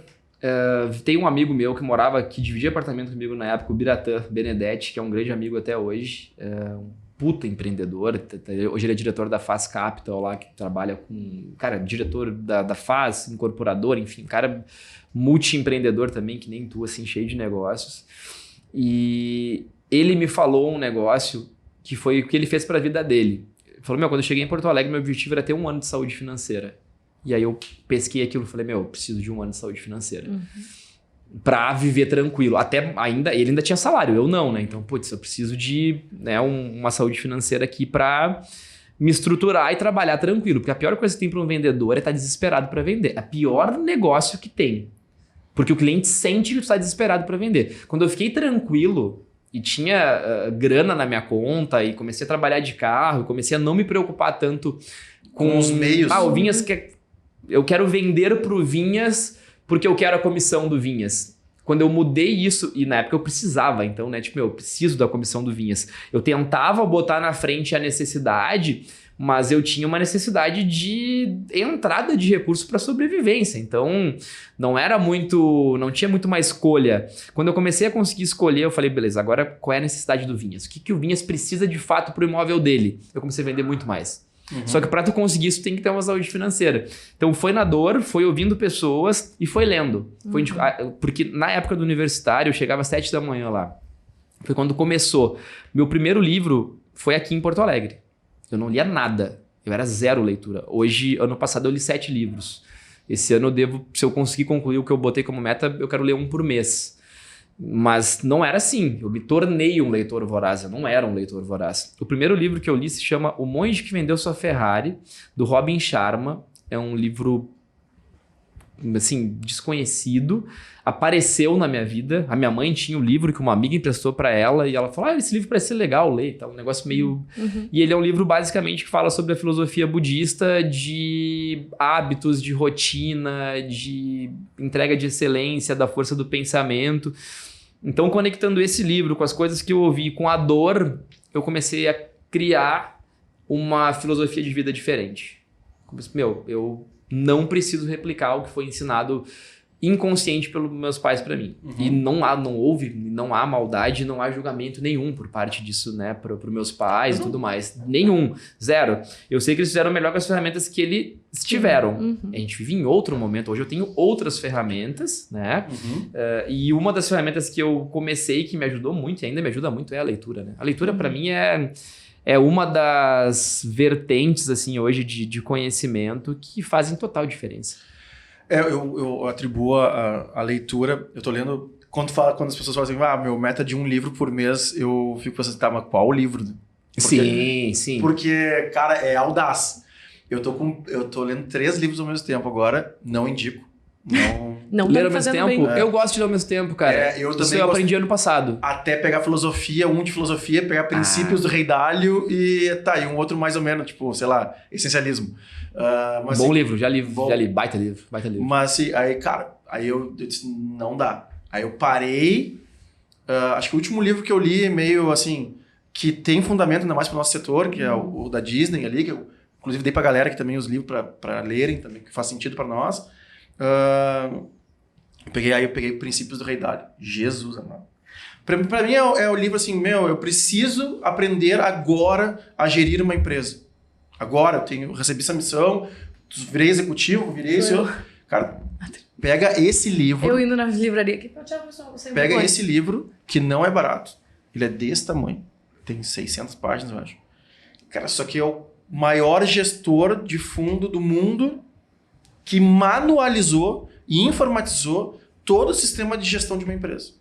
Ele é o cara que diz pro McDonald's aonde investir seu dinheiro. Ele é o cara que conversa com governos mundiais e diz assim, cara, vocês estão numa bolha. Tô avisando vocês.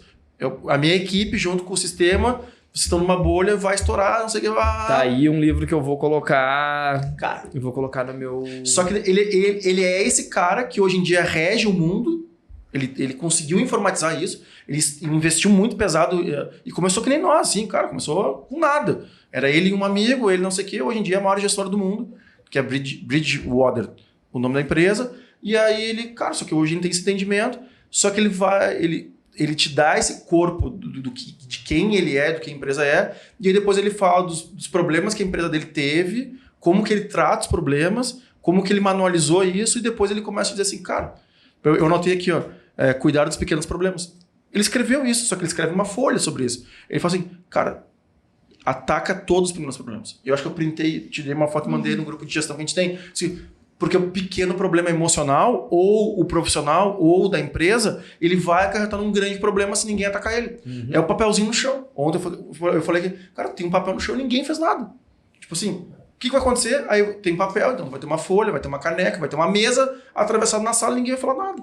Tipo assim, as pessoas vão estar pulando por cima de uma mesa ao invés de só caminhar no chão, porque ninguém fez nada, porque não atacou o papel pequeno. Então, Tem um negócio, desculpa te interromper, mas eu lembrei agora isso não foi anotado, mas eu lembrei. A teoria das janelas quebradas, conhece? Cara, já ouvi falar, não lembro Foi feito um estudo nos Estados Unidos em dois locais distintos, pensando em... Enfim, cultura, sociedade, né? Foi pego uma área nobre de Nova York e foi pego o Bronx, que é uma área que não é tão nobre assim. Até agora passou por várias melhorias lá. E eles deixaram 2 carros nos bairros, né? 2 carros fechados, com as janelas fechadas nos bairros. Depois de 7 dias, o carro abandonado, talvez tenha sido 15 dias, enfim, tá? Não vamos pegar os detalhes do estudo, mas a teoria a gente vai entender. No bairro Nobre lá, depois de 7 dias, o carro estava intacto. E no Bronx, o carro estava lá todo depedrado, roubaram os bancos, roubaram tudo. Depois, eles pegaram no mesmo bairro Nobre que não tinha acontecido nada e largaram esse carro com o vidro quebrado. A janela do carro estava quebrada. Depois de 7 dias foram lá, o carro estava todo depedrado, estava todo estragado, roubaram os bancos, roubaram tudo, mesmo do bairro Nobre. Por quê? Quando a gente enxerga que algo já está desorganizado, é mais fácil tu desorganizar o resto. Isso serve muito pra vida. A história de tu arrumar a cama de manhã que parece uma puta bobagem, mas não é. Porque a indisciplina começa nas pequenas coisas. A indisciplina tá em tu não cortar a unha, a disciplina tá em tu, cara, não arrumar tua cama, a disciplina tá em tu não lavar a louça, a disciplina tá em tu não... E aí tu vai habituando a tua mente a ser indisciplinada. É isso, né? Então a teoria das janelas quebradas, quando eu fui num curso da Conquer que eu ouvi sobre essa teoria, eu tenho até ela salva num PDF que eu achei muito legal. E é isso, cara, tu tem que ir consertando o que acontece na hora, porque os grandes problemas nada mais são do que a soma dos pequenos problemas, né? Psicológicos, relacionamento, tudo é assim, né? Exatamente. Desculpa, gente. Voltando para os pequenos problemas, né? E quantas coisas a gente vai lembrando que é exatamente isso. E como é difícil tu explicar para alguém que não teve um grande problema ainda que ela tem que corrigir os pequenos problemas. E de novo, né? Como a gente trabalha com muitos jovens o tempo todo, tá, mas é que o Vinhas é muito chato. Tá, talvez seja em algumas coisas, mas me incomoda. Não adianta, cara. O papel, eu tô falando que, pode ser como marcou ontem. Eu cheguei no escritório, tinha um papel no chão. Aí eu fiquei aqui um tempo nas reuniões, tá? Fui embora, tinha um outro papel no chão. Claro, eu fiquei sabendo depois que era um grande faxinão lá atrás, tinha muita coisa de estoque e tal, jogaram um monte de coisa fora. Então, normal que alguns resquícios tenham ficado, mas me incomoda, sabe? De eu estar num ambiente que eu não veja que, principalmente quando eu sou um dos sócios, o responsável, enfim, não está se tendo cuidado com aquilo, porque exatamente eu sei, cara, é uma lâmpada queimada, é um não sei o que lá, as coisas... queimou mais uma, estragou mais uma, descolou um pouquinho, tá lá aquela ponta da descolar, descolou um pouquinho, tá, mas é mais um pouquinho, é exatamente o que eu tô falando. Vai quebrando, vai estragando. Só que o que acontece, um dia tu vai precisar da mesa forte. Tu vai precisar subir em cima da mesa pra trocar uma... Tu não vai ter ela. E isso é pra tudo, que a gente fala assim, que eu ia pegar um gancho, não escrevi, mas agora eu lembrei. o carro, né? Eu venho pensando muito sobre isso, né? Assim, quantas vezes eu gastei o meu próprio dinheiro dentro do quartel, por exemplo, comprei uma cadeira para mim, comprei eu não sei o quê, comprei uma impressora pro meu pelotão, que é o meu escritório, que não tinha. Disse, cara, o que tá comprando? Quer se aparecer? Disse, não, mas torna o meu dia mais fácil. Perfeito. Eu produzo melhor com uma cadeira melhor e com uma impressora para mim. Ah, mas o exército que dá. Sim, mas não deu. Então eu tô resolvendo o meu problema. E o meu dinheiro tá aqui. Então assim, milhões de vezes, assim, eu fico lembrando, assim, equipamento, cara, gastei muito dinheiro. Paguei curso de soldados de Israel, que vê que é o melhor exército do mundo, porque tudo que é testado é assim que nem o vendedor. O que mais tá na rua, o exército de Israel combate no dia, então o melhor exército hoje em dia é o deles. Ou era naquela época. E eu paguei do meu dinheiro. Ah, o exército tem que pagar para ser um tenente melhor. Sim, deveria. Mas se eu for brigar contra o exército, eu acho que eu vou perder muito tempo. Não vou conseguir fazer o exército me enxergar aqui. Então eu vou lá e resolvo o problema que eu queria alcançar um outro objetivo e acabo investindo em mim. Então, eu acho que uma coisa vai bem ligada com a outra, que era um link que eu queria fazer, tipo, cuida dos pequenos problemas, mas também investe em ti. E investir em ti não são coisas diretamente só para ti. Se for ajudar os outros também, tipo assim, pô, você comprou uma mesa, uma cadeira, um troço, e tá todo mundo usando. Sim, mas quando eu quero usar, ela também tá lá. Né? Então, o carro. Se alguém pega só o corte, eu consegui comprar um carro. Não, cara, tu comprou um meio de locomoção que também era teu prazer nos horários vagos, mas que naquele momento era ferramenta de trabalho. Era ferramenta de trabalho. E se tu tiver um carro melhor, vai ser mais prazeroso ainda, porque tu vai chegar no lugar, tu vai estar com, cara, vou dizer pequenas coisas aqui, cara, tu vai estar com um carro com ar-condicionado, com direção hidráulica e sensor de ré. E esse também tem câmera. Porra, tem câmera de ré. Então, cara, tu vai chegar mais suave quando tu for atender um cliente. E as pessoas não enxergam isso. Sabe? Tipo, pegaram uma caneca inteira, pegaram uma caneca quebrada, tu vai tomar água igual. Cara, vai, mano. Porra, tu pegou uma caneca e recebeu uma visita. Aí tu pega uma caneca do logo da tua empresa com uma caneca quebrada. A gente falei sobre isso ontem aqui. Cara, porra, sabe? Dá um mínimo de cuidado, sabe? Tu chega aqui. Tu tem que... Não faça as coisas. Uma coisa puxando a outra. Não espere o momento perfeito para fazer as coisas. Não vai acontecer. Mas se tiver condições de dar uma caneca inteira para uma pessoa, dá a caneca inteira. A condição de ter um carro... Entre um carro... meu primeiro carro, um Palio, a IR5471 era a placa. Só tinha direção e banco. E eu ia para Santa Maria e voltava e achava maravilhoso.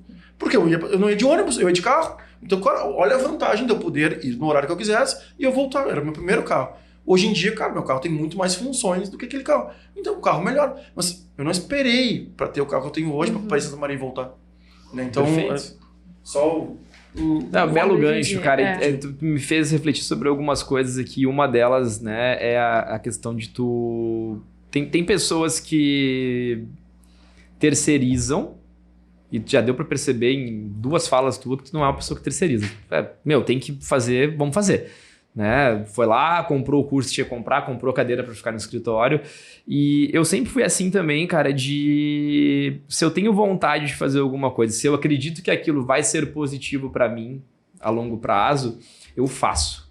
Mesmo que eu tenha que fazer por conta, mesmo que eu tenha que daqui a pouco pular alguma etapa que pode parecer burocrática, enfim, eu faço. Até dentro das empresas que eu trabalho. Até já tive alguns problemas dentro da Auxiliadora, dentro de outras imobiliárias que eu trabalhei.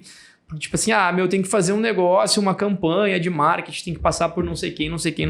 Tá, beleza. Eu vou lá, faço um boleto do Facebook, eu faço a campanha e tá no ar. E acabou a conversa. Mas botou dinheiro do teu bolso. Botei. E tá pronto, e tá rodando. Eu acho que eu sou...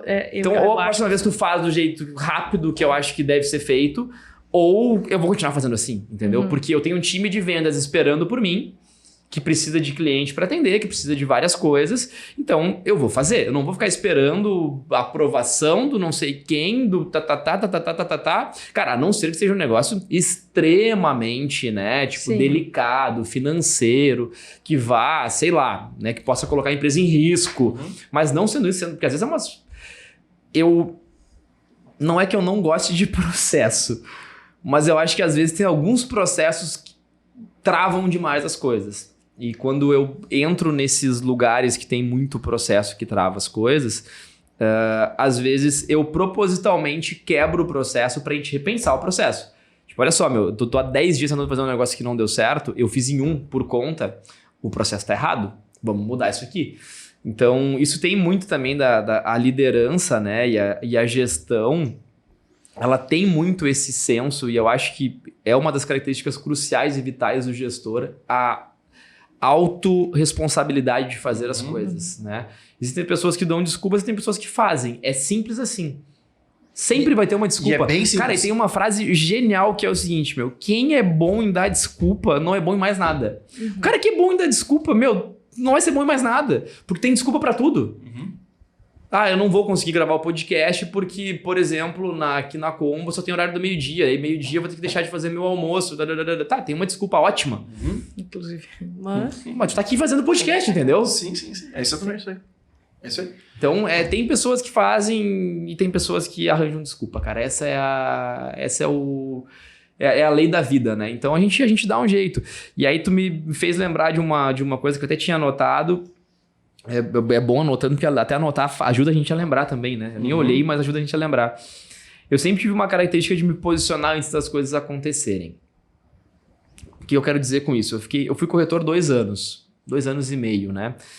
Voltando um pouquinho para a história ali, fiquei esse ano, comprei o carro e aí comecei a fazer as minhas transições de carreira. Eu conheci um gestor, César Mora, que é meu amigo até hoje, e ele me convidou para fazer parte de um trabalho de setor de lançamentos, para trabalhar produtos de incorporadora. Como é que foi esse insight na época? Eu vinha numa crescente, nesse semestre, no meu segundo semestre, eu tinha feito 4 vendas, então eu tive um primeiro semestre de 2 vendas, um segundo semestre de 4 vendas. 4 vendas já era algo, poxa, dá para ter uma estabilidade financeira, enfim. E aí eu vou numa convenção de vendas e vi um cara que fez 13 vendas no mês. Eu falei, caralho, eu não vendi porra nenhuma ainda. Olhei o cara, sabe quando tu pega um parâmetro assim, tipo, meu Deus, eu achando que eu tô, né, grandão, vendendo pra cacete, eu olho um cara subindo no palco e vendeu 13 unidades num mês de um único produto. Eu falei, meu, que isso, velho? Eu sempre fui muito curioso. E aí eu tava passando no corredor, tava o César sentado numa mesa igual essa, o César, o Bordini, que é um outro amigo meu, sentados na mesa conversando, o César tinha acabado de virar gestor. E eu nunca tinha falado com o César na vida. Eu falei, cara, o teu César, meu, parabéns, te vi ontem lá na convenção, vi que tu vendeu 13 unidades do Duo Concept. Meu, deixa eu te perguntar, isso que tu fez é replicável? Ou foi um negócio muito fora da curva que tu conseguiu através de... No mercado imobiliário, às vezes tu consegue, sei lá, tu faz uma venda, o Vinhas me indicou um cliente que comprou 13 unidades. Ele falou, não, meu, eu fiz 13 unidades para 13 clientes diferentes e é completamente replicável. Eu falei, meu, eu quero aprender. Como é que dá pra fazer isso? E ele, meu, quer aprender? Eu te ensino, mas já vou te falar. É foda, é difícil, mas eu te ensino. A gente marcou uma reunião, resumo da obra, eu fui trabalhar com ele e entrei num projeto de foco em venda em um produto específico. Então, ao invés de ter todo o mercado disponível, eu até tinha, mas eu foquei em vender essa caneca aqui. Eu vou vender eu vou saber tudo dessa caneca aqui. Na época foi um produto da Carlos Gomes, comecei a trabalhar e foi quando eu quebrei uma primeira barreira mental, assim, muito grande. Quando eu passei uma limiar, assim, muito, muito grande, que foi de largar as desculpas, que era o que a gente estava falando agora, e falar, meu, quem quer dar um jeito, velho. Porque eu não tinha networking, eu não tinha um monte de coisa, então eu tinha um monte de desculpa pronta, não era de Porto Alegre. E eu peguei uma lista fria de clientes, com, sei lá, 1.200 clientes e comecei a ligar para todos eles ofertando aquele produto que eu tinha estudado. Então, eu dominava todo o produto, eu sabia detalhe do produto e comecei a fazer oferta ativa, assim que a gente chama no mercado imobiliário, oferta ativa. E eu fazia 100 ligações por dia. Resumo da ópera, para não ficar tão dentro dessa história, resumo da ópera, em 60 dias eu vendi 7 unidades do produto. Coloquei quase 50 mil reais no bolso em 90 dias, 60 dias. E aí, a partir dali, eu criei uma casca de falar assim, não tem no mercado imobiliário que não dê para ser feito. Com trabalho, com dedicação, né? E estudando as coisas, dominando o que está acontecendo, não tem o que não possa ser feito. Cara, deixa eu contar uma história rapidinho. É só porque a gente tem um horário aqui, uma sala de reunião, né? Mas o meu padrasto, ele foi um dos... Tem HP, aquilo de paca, computador, impressora, tá? Ele foi um dos grandes executivos de vendas no Brasil, tá? E se aposentou, tá 11 anos aposentado. Cara, quando ele saiu, ele anunciou pro mercado que ele estava saindo. Ele recebeu propostas para voltar pro mercado e ele falou para mim, para minha irmã em casa, assim, eu não vou na próxima reunião porque talvez eu não consiga dizer não. Que é a proposta, né, financeira. E eu não quero mais trabalhar, eu não preciso trabalhar. Eu tenho educação financeira, cara, ele tem um controle fenomenal sobre o dinheiro dele. E vocês, cada um se virou. Minha irmã é oficial de justiça, eu comecei a empreender. E, cara, assim, não quero, eu quero aproveitar a minha vida. Ponto. E ele aproveita bem. Ele viajou muito de avião a trabalho. Porque ele é responsável pela Bahia, por São Paulo, pelo Rio Grande do Sul, pelo Sul todo. Então, os estados, ele era responsável por vários estados no Brasil. E também as viagens internacionais, por causa que a HP é mundial, né, e tal. Cara, o grande prazer dele é carro. Então, ele tem 69 e a minha mãe tem 65. E aí, cara, viajaram agora, fizeram 2.500 km de carro. Foram para o Uruguai, Argentina, não sei o quê. E tem um carro que ele quer ter. Só que a grande dor dele, que agora fiz toda essa volta, ele vai nas concessionárias de carros de certo poder aquisitivo e as pessoas não sabem falar. Ele fala assim, é um bando de guria bonita, mas que eu sento no carro, eu sei, assim... E ele não é um estudioso do carro, ele gosta do prazer do carro. Sentar num carro bom. E ficar assim, ele não é o cara que abre YouTube e vai ver assim, quais funções que não sei o que, não sei o que. Ele quer que a pessoa fale pra ele. Porque ele foi um excelente vendedor. Ele falou assim, eu chego lá, a guria que me entrega o carro, ela sabe onde liga, onde desliga, onde ele conecta o Wi-Fi, o Spotify ali, ou não sei o que, e acabou. O resto das funções que é tudo informatizado, é tudo tela, né? Então, nesses carros hoje em dia é a tela daqui até lá. Ela não sabe dizer como puxa de lá para cá, como puxa de cá para lá, se o carro para, se o carro não passa, enfim, se ele funciona com a luz do sol, blá, blá, blá. E aí a grande dor dele é por não ter pessoas qualificadas, não é nem qualificar, que queiram se qualificar para vender um produto de vários R$1.000, né? Perfeito. Então Perfeito. para ver como tem vaga, como tem... E eu acho que é o grande... A gente tá muito queimado de tempo. Não. E eu acho que é o grande pilar da venda, de qualquer segmento. É tu dominar genuinamente os detalhes do produto que tu vende. E eu aprendi isso na marra, na vida, nesse projeto que eu fiz de lançamento. E eu aprendi isso posteriormente quando eu fui trabalhar no mercado imobiliário de alto padrão. Foi na sequência, um atrás do outro. O alto padrão é muito mais difícil.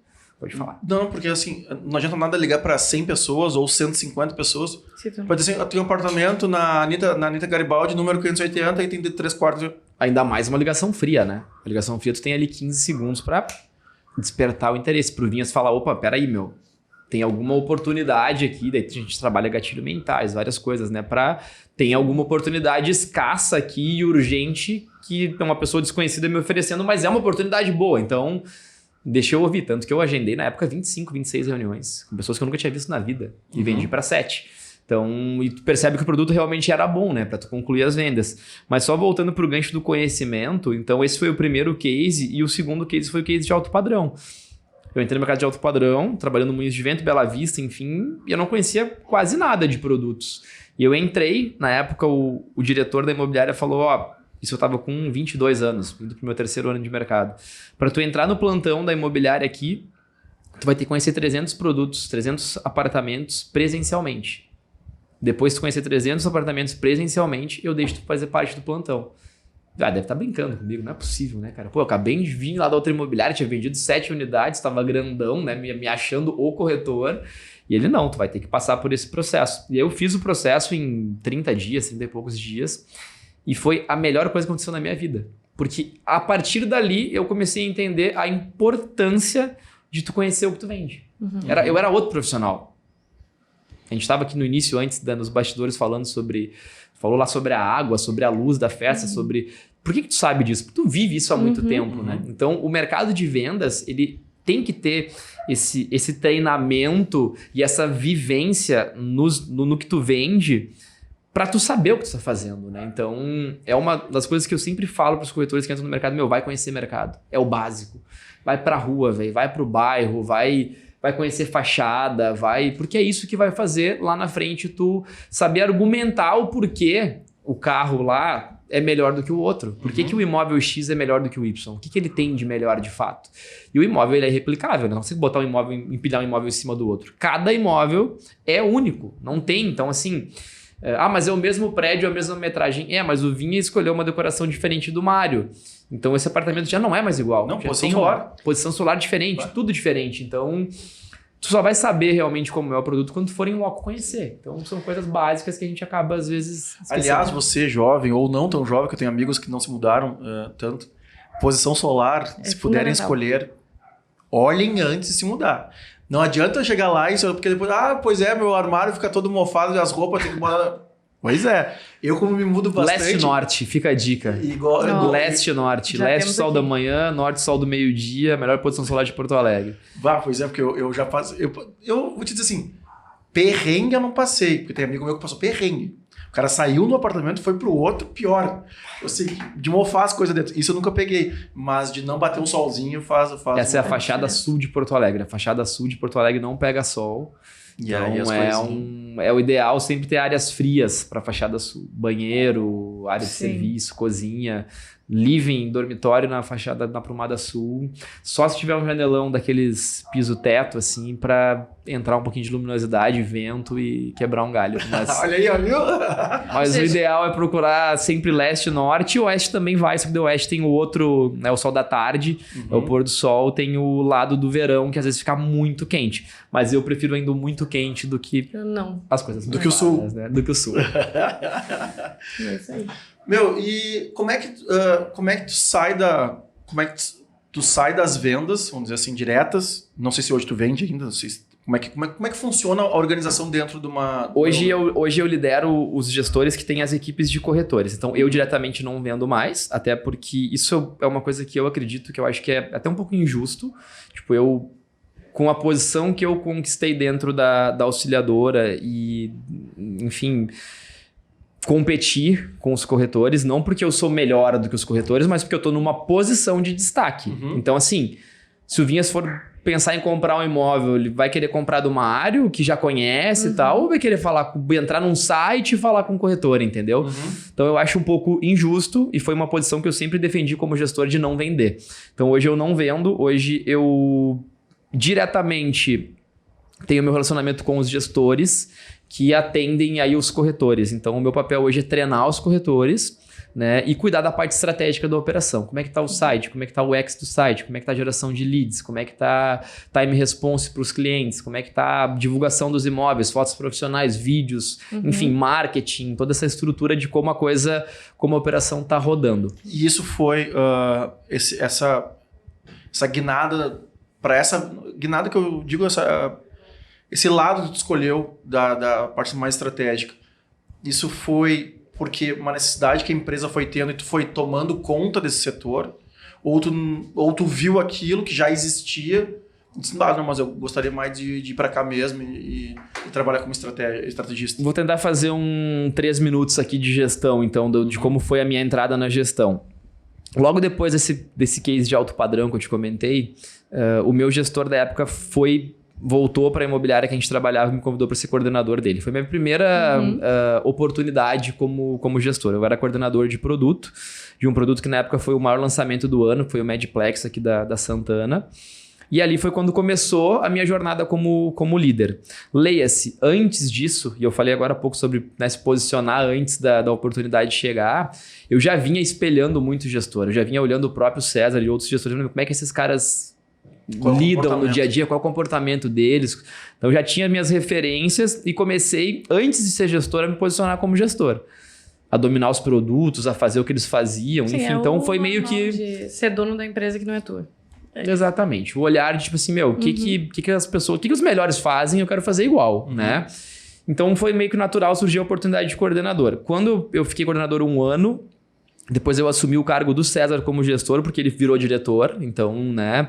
O que é um negócio também legal, tu vê que o cara que tá acima de ti tá subindo e tu sobe também, né? Que é uma visão de prosperidade, de abundância. Né? A gente não achar que para eu subir alguém tem que cair, claro que não. Né? As pessoas sobem junto e normalmente quando tu tá com um líder bom, tu empurra ele para cima também e tu sobe junto, todo mundo, né? Todo mundo vai subindo. A gente tem o exemplo da Paloma aqui, né? Que acabou de assumir aí. Então, isso quanto mais próspero for o negócio, mais a gente cresce. Só que eu era um gestor bem operacional nessa época. Só que eu fiz um espelhamento de novo. Quem são os gestores estratégicos do mercado imobiliário e como eles fazem o negócio acontecer. E aí eu comecei a olhar mais para essa vertente macro da estratégia, né? Então eu fiquei 1 ano como coordenador de produto, 1 ano como gestor de produto. Então eu era responsável, né? E eu tinha um coordenador trabalhando comigo. Depois eu virei gestor de equipe. Então porque como coordenador eu não tinha uma equipe. Eu atendia a imobiliária e a incorporadora e todos os corretores poderiam vender o produto que eu era coordenador. Quando eu virei gestor de equipe, eu tinha lá 20 corretores trabalhando comigo, depois que eu montei a equipe, né? Eu montei a equipe do zero, tinha 2 corretores e contratei mais 18, lá fiquei com 20 corretores mais ou menos. Aí eu tinha os meus corretores. Bom, o Vinhas trabalha comigo, a Paloma trabalha comigo, o Mário trabalha comigo, enfim. E aí eu tinha que ensinar esses caras a vender e a estruturar eles, mas ainda era bem operacional. Eu ainda ia na visita junto, eu ainda fechava negócio, eu ainda sentava na mesa com o cliente. Então isso tudo foi me dando estrutura, foi me dando base para saber como as coisas aconteciam de fato na ponta, mas eu já estava com o olho lá na frente. Quando surgiu uma oportunidade, eu quero ser um gestor estratégico. Eu acho legal essa história de pensar, de tomar decisões que são mais demoradas para surtir efeito, porque a estratégia tem disso, né? Tu mexe numa coisinha ali, ela vai dar efeito daqui 6 meses. E tu fica naquele... E o gestor operacional, não. Tá tudo ruim, convoca a equipe, faz uma reunião, gente, vamos lá. Vamos vender, vamos fazer alguma coisa. Como é que é a nossa estratégia aqui para em uma semana fazer um movimento? Então, eu fiquei 1 ano nessa equipe, voltei para a imobiliária de alto padrão, fui gestor lá. E lá eu comecei a aplicar o que eu estava estudando sobre estratégia. Na minha primeira reunião lá, eu assumi um cargo, eu entrei nessa imobiliária, na Conag, para ser gestor geral de construtoras. Então, eu deixo de ter equipe de novo e volto a ser coordenador de produto, só que de todas as incorporadoras da imobiliária. Então, o meu papel basicamente era me conectar com os incorporadores de médio e alto padrão e montar estratégias individuais de cada incorporador dentro daquela imobiliária. Isso foi por isso que eu fui contratado. Porém, na minha primeira reunião de gestão, o dono da imobiliária falou, olha só, nós estamos descontinuando o setor online da empresa, porque não tem ninguém para tocar esse negócio. Até hoje eu não sei se foi uma estratégia dele ou não, enfim, mas deu certo.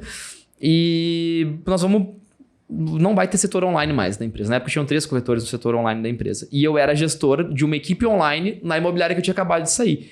Eu falei, tu tá maluco, velho. Como é que tu vai descontinuar o online agora em 2016? Tipo, Facebook começando os anúncios. E eu tinha acabado de fazer um curso de ads. Então, eu sei operar ali ads, mais ou menos me viro em anúncios. Não opero, mas sei.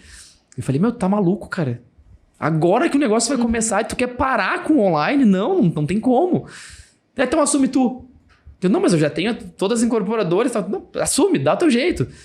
Tá, vambora. Quem são os corretores? O fulano, vambora. Reunião comigo de tarde, vamos fazer estratégia. E ali eu comecei, foi a primeira montagem de uma equipe, de um setor que não existia que eu fiz. Porque antes eu tinha montado uma equipe num setor existente. E aí lá, nessa empresa, eu fiz a montagem de um setor que não existia, do setor online. Resumo da ópera, em 12 meses a gente estava com 11 corretores, vendendo média de 5 milhões por mês no setor. Setor que vendia 700, 800 mil. Fantástico. E aí, com esse movimento, nesse inteirinho eu conheci um monte de gente, conheci o pessoal da auxiliadora, comecei a fazer várias conexões no mercado. O Matheus, que é o meu diretor hoje da auxiliadora, ficou sabendo do case lá da Conag, falou, quem é que tá fazendo esses anúncios lá porque o meu papel era, basicamente, eu fazia anúncio de rede social e cuidava das incorporadoras também. Quem é que tá fazendo isso? É o Mário lá da Conag, aí me indicaram para auxiliadora, e aí na auxiliadora eu já entro numa posição estratégica. Eu entrei como gerente geral de vendas da auxiliadora em 2018. Um parênteses importante sobre isso. Eu entrei sem faculdade na auxiliadora, uma empresa extremamente tradicional. Na época eu tinha 87 anos de história, hoje tem 92. E foi o grande case de entrada da minha carreira foi esse, porque na entrevista a primeira coisa que eu falei pro cara, eu falei, Matheus, olha só, eu não tenho faculdade. Então, só pra gente já começar alinhando as expectativas, né? Porque ele me contou toda a estrutura corporativa da empresa e tal, DRE, não sei o quê, orçamento. Eu falei, lindo, tenho muita vontade de trabalhar com isso. É o que eu venho estudando mas só pra tu saber, cara, eu não tenho faculdade. Não, a gente pode resolver. E aí foi assim que eu entrei. E aí na Auxiliadora eu já entrei como uma posição realmente estratégica. Tive aquele desmame inicial de não colocar a mão nas coisas mais, e sim delegar, fazer as pessoas, né, junto com a gente fazer as coisas, ensinar quando precisa, até fazer quando precisa, mas não ser viciado em fazer, porque senão tu não é líder, né? Senão alguma coisa tá errada. Gerente gerencia, minha frase. Gerente gerencia, senão, cara, se não tá errado, o gerente tem que ensinar a pessoa, né? E depois delegar. Essa é a função. E aí, dentro da Auxiliadora, foi quando eu tive uma grande guinada corporativa na vida. Então, eu sou muito grato pela Auxiliadora, porque foi uma empresa que me deu a oportunidade de viver um mundo corporativo de verdade, né? Porque até então, eu era corretor. Depois eu fui gerente de corretores, mas eu era meio que um corretor premium, assim. Eu sempre quis ser gestor, mas o ambiente meio que não permitia, porque o natural era acompanhar os corretores, fechar negócio, sabe? E ficar mais no comercial mesmo. E aí na Auxiliadora eu comecei a olhar para outras coisas. Eu comecei a olhar para BP de 5 anos, comecei a olhar para plano estratégico de 5 anos, 2, 3 anos. Comecei a tomar as rédeas de decisões de marketing, decisões de contratação de outros gestores. Liderar gestores é diferente de liderar vendedores, são outros anseios, outro tudo. Sim. E aí que foi quando eu comecei também a despertar essa coisa mais do empreendedorismo, de querer fazer minhas coisas, de investir. Ali dentro do Auxiliadora eu conheci pessoas que investem, então comecei a acessar a Bolsa de Valores. E como tu comentou lá da tua experiência do que tu era tenente lá e, né, gerenciava as pessoas mais velhas, eu entrei na Auxiliadora com 26, sendo o gestor mais novo. A minha equipe inteira de gestores é mais velha do que eu até hoje. Eu tenho gestores de 65, 70 anos, então... O que eu consegui tirar disso, né? Eu só tinha uma forma de me manter bem na posição. Eu tinha que ser um estudante voraz e sempre estar trazendo novidade para as pessoas. Eu sempre tenho que estar... Eu tenho que estar, de alguma forma, tentar estar um passo à frente.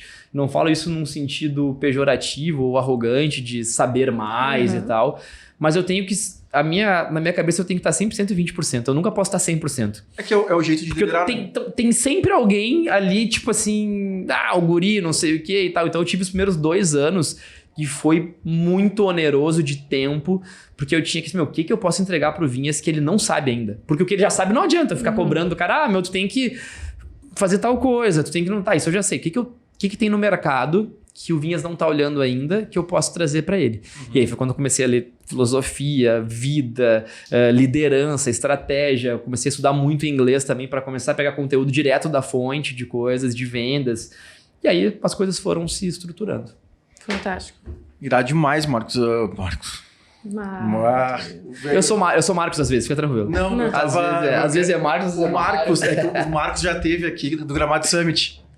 E ele é o fundador do Gramado Summit, um evento maravilhoso. E a gente está em reunião sobre o negócio. Esse ano eu vou ir no Gramado Summit. Cara, fantástico.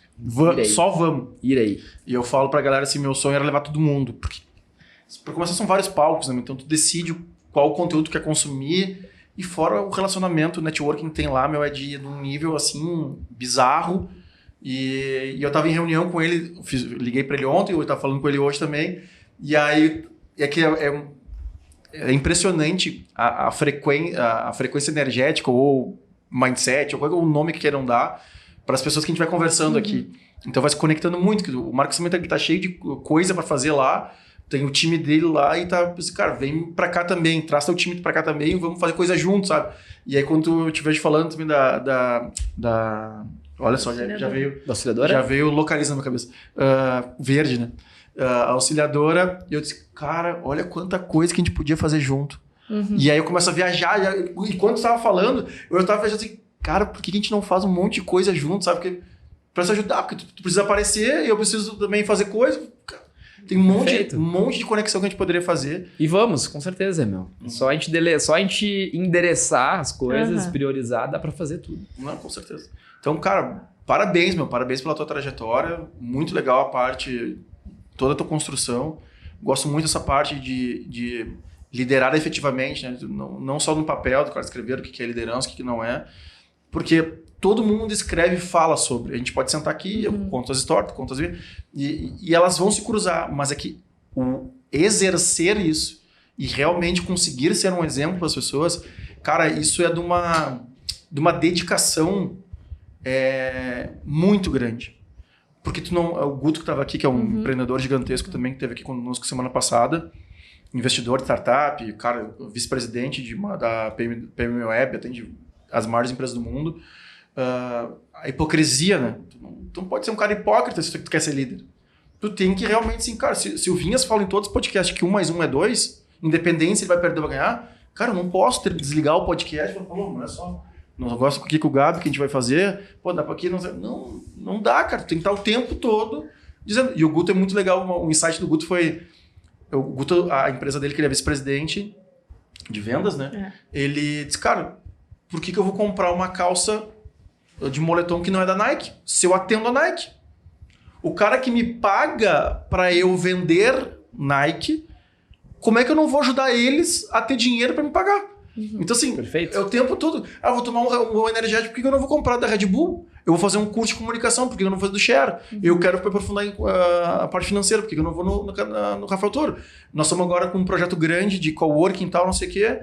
Como é que eu não vou fazer com a Cadeirode? Sabe? Esses valores e essas coisas que eu acho que é muito legal desses papos que a gente tem. Assim, eu falo todo mundo assim, cara, faz um podcast. É fácil? Cara, não é. Já vieram aqui, sempre vem aqui. Como é que é? O cara acha que fazer podcast é sentar aqui e gravar. Cara, seria maravilhoso se fosse. O ano passado nós estávamos em 7 pessoas. Grava, edita, faz corte, publica. Nós fizemos uma mentoria, ano passado nós contratamos pessoas especializadas em YouTube, porque a gente não entendia de YouTube nada, como é que configurava o YouTube, blá, blá, blá. Cara, é uma trabalheira como qualquer. Por isso que quando a gente estava no off falando das coisas que acontecem nos eventos, a falta d'água, não sei o que, o gerador que gera, blá, blá. Cara, é como também na auxiliadora tu tem os teus problemas. Cara, Vinhas, aqui não adianta. O cara tem que conhecer... Quando é que eu ia imaginar que o corretor tem que conhecer 300 imóveis para conseguir se ambientar, falar sobre as coisas? Cara, nunca imaginei. Para mim, o cara entrava no site ali e tal, ia fazer. E não é regra do mercado, a maioria não conhece mesmo. Então, Sim. Aí tu percebe, tu começa a entender porque as coisas são... também. Porque são diferentes, né? Porque alguns corretores são muito fora da curva e outros não. Isso Como tudo, né, cara? Tem que se dedicar.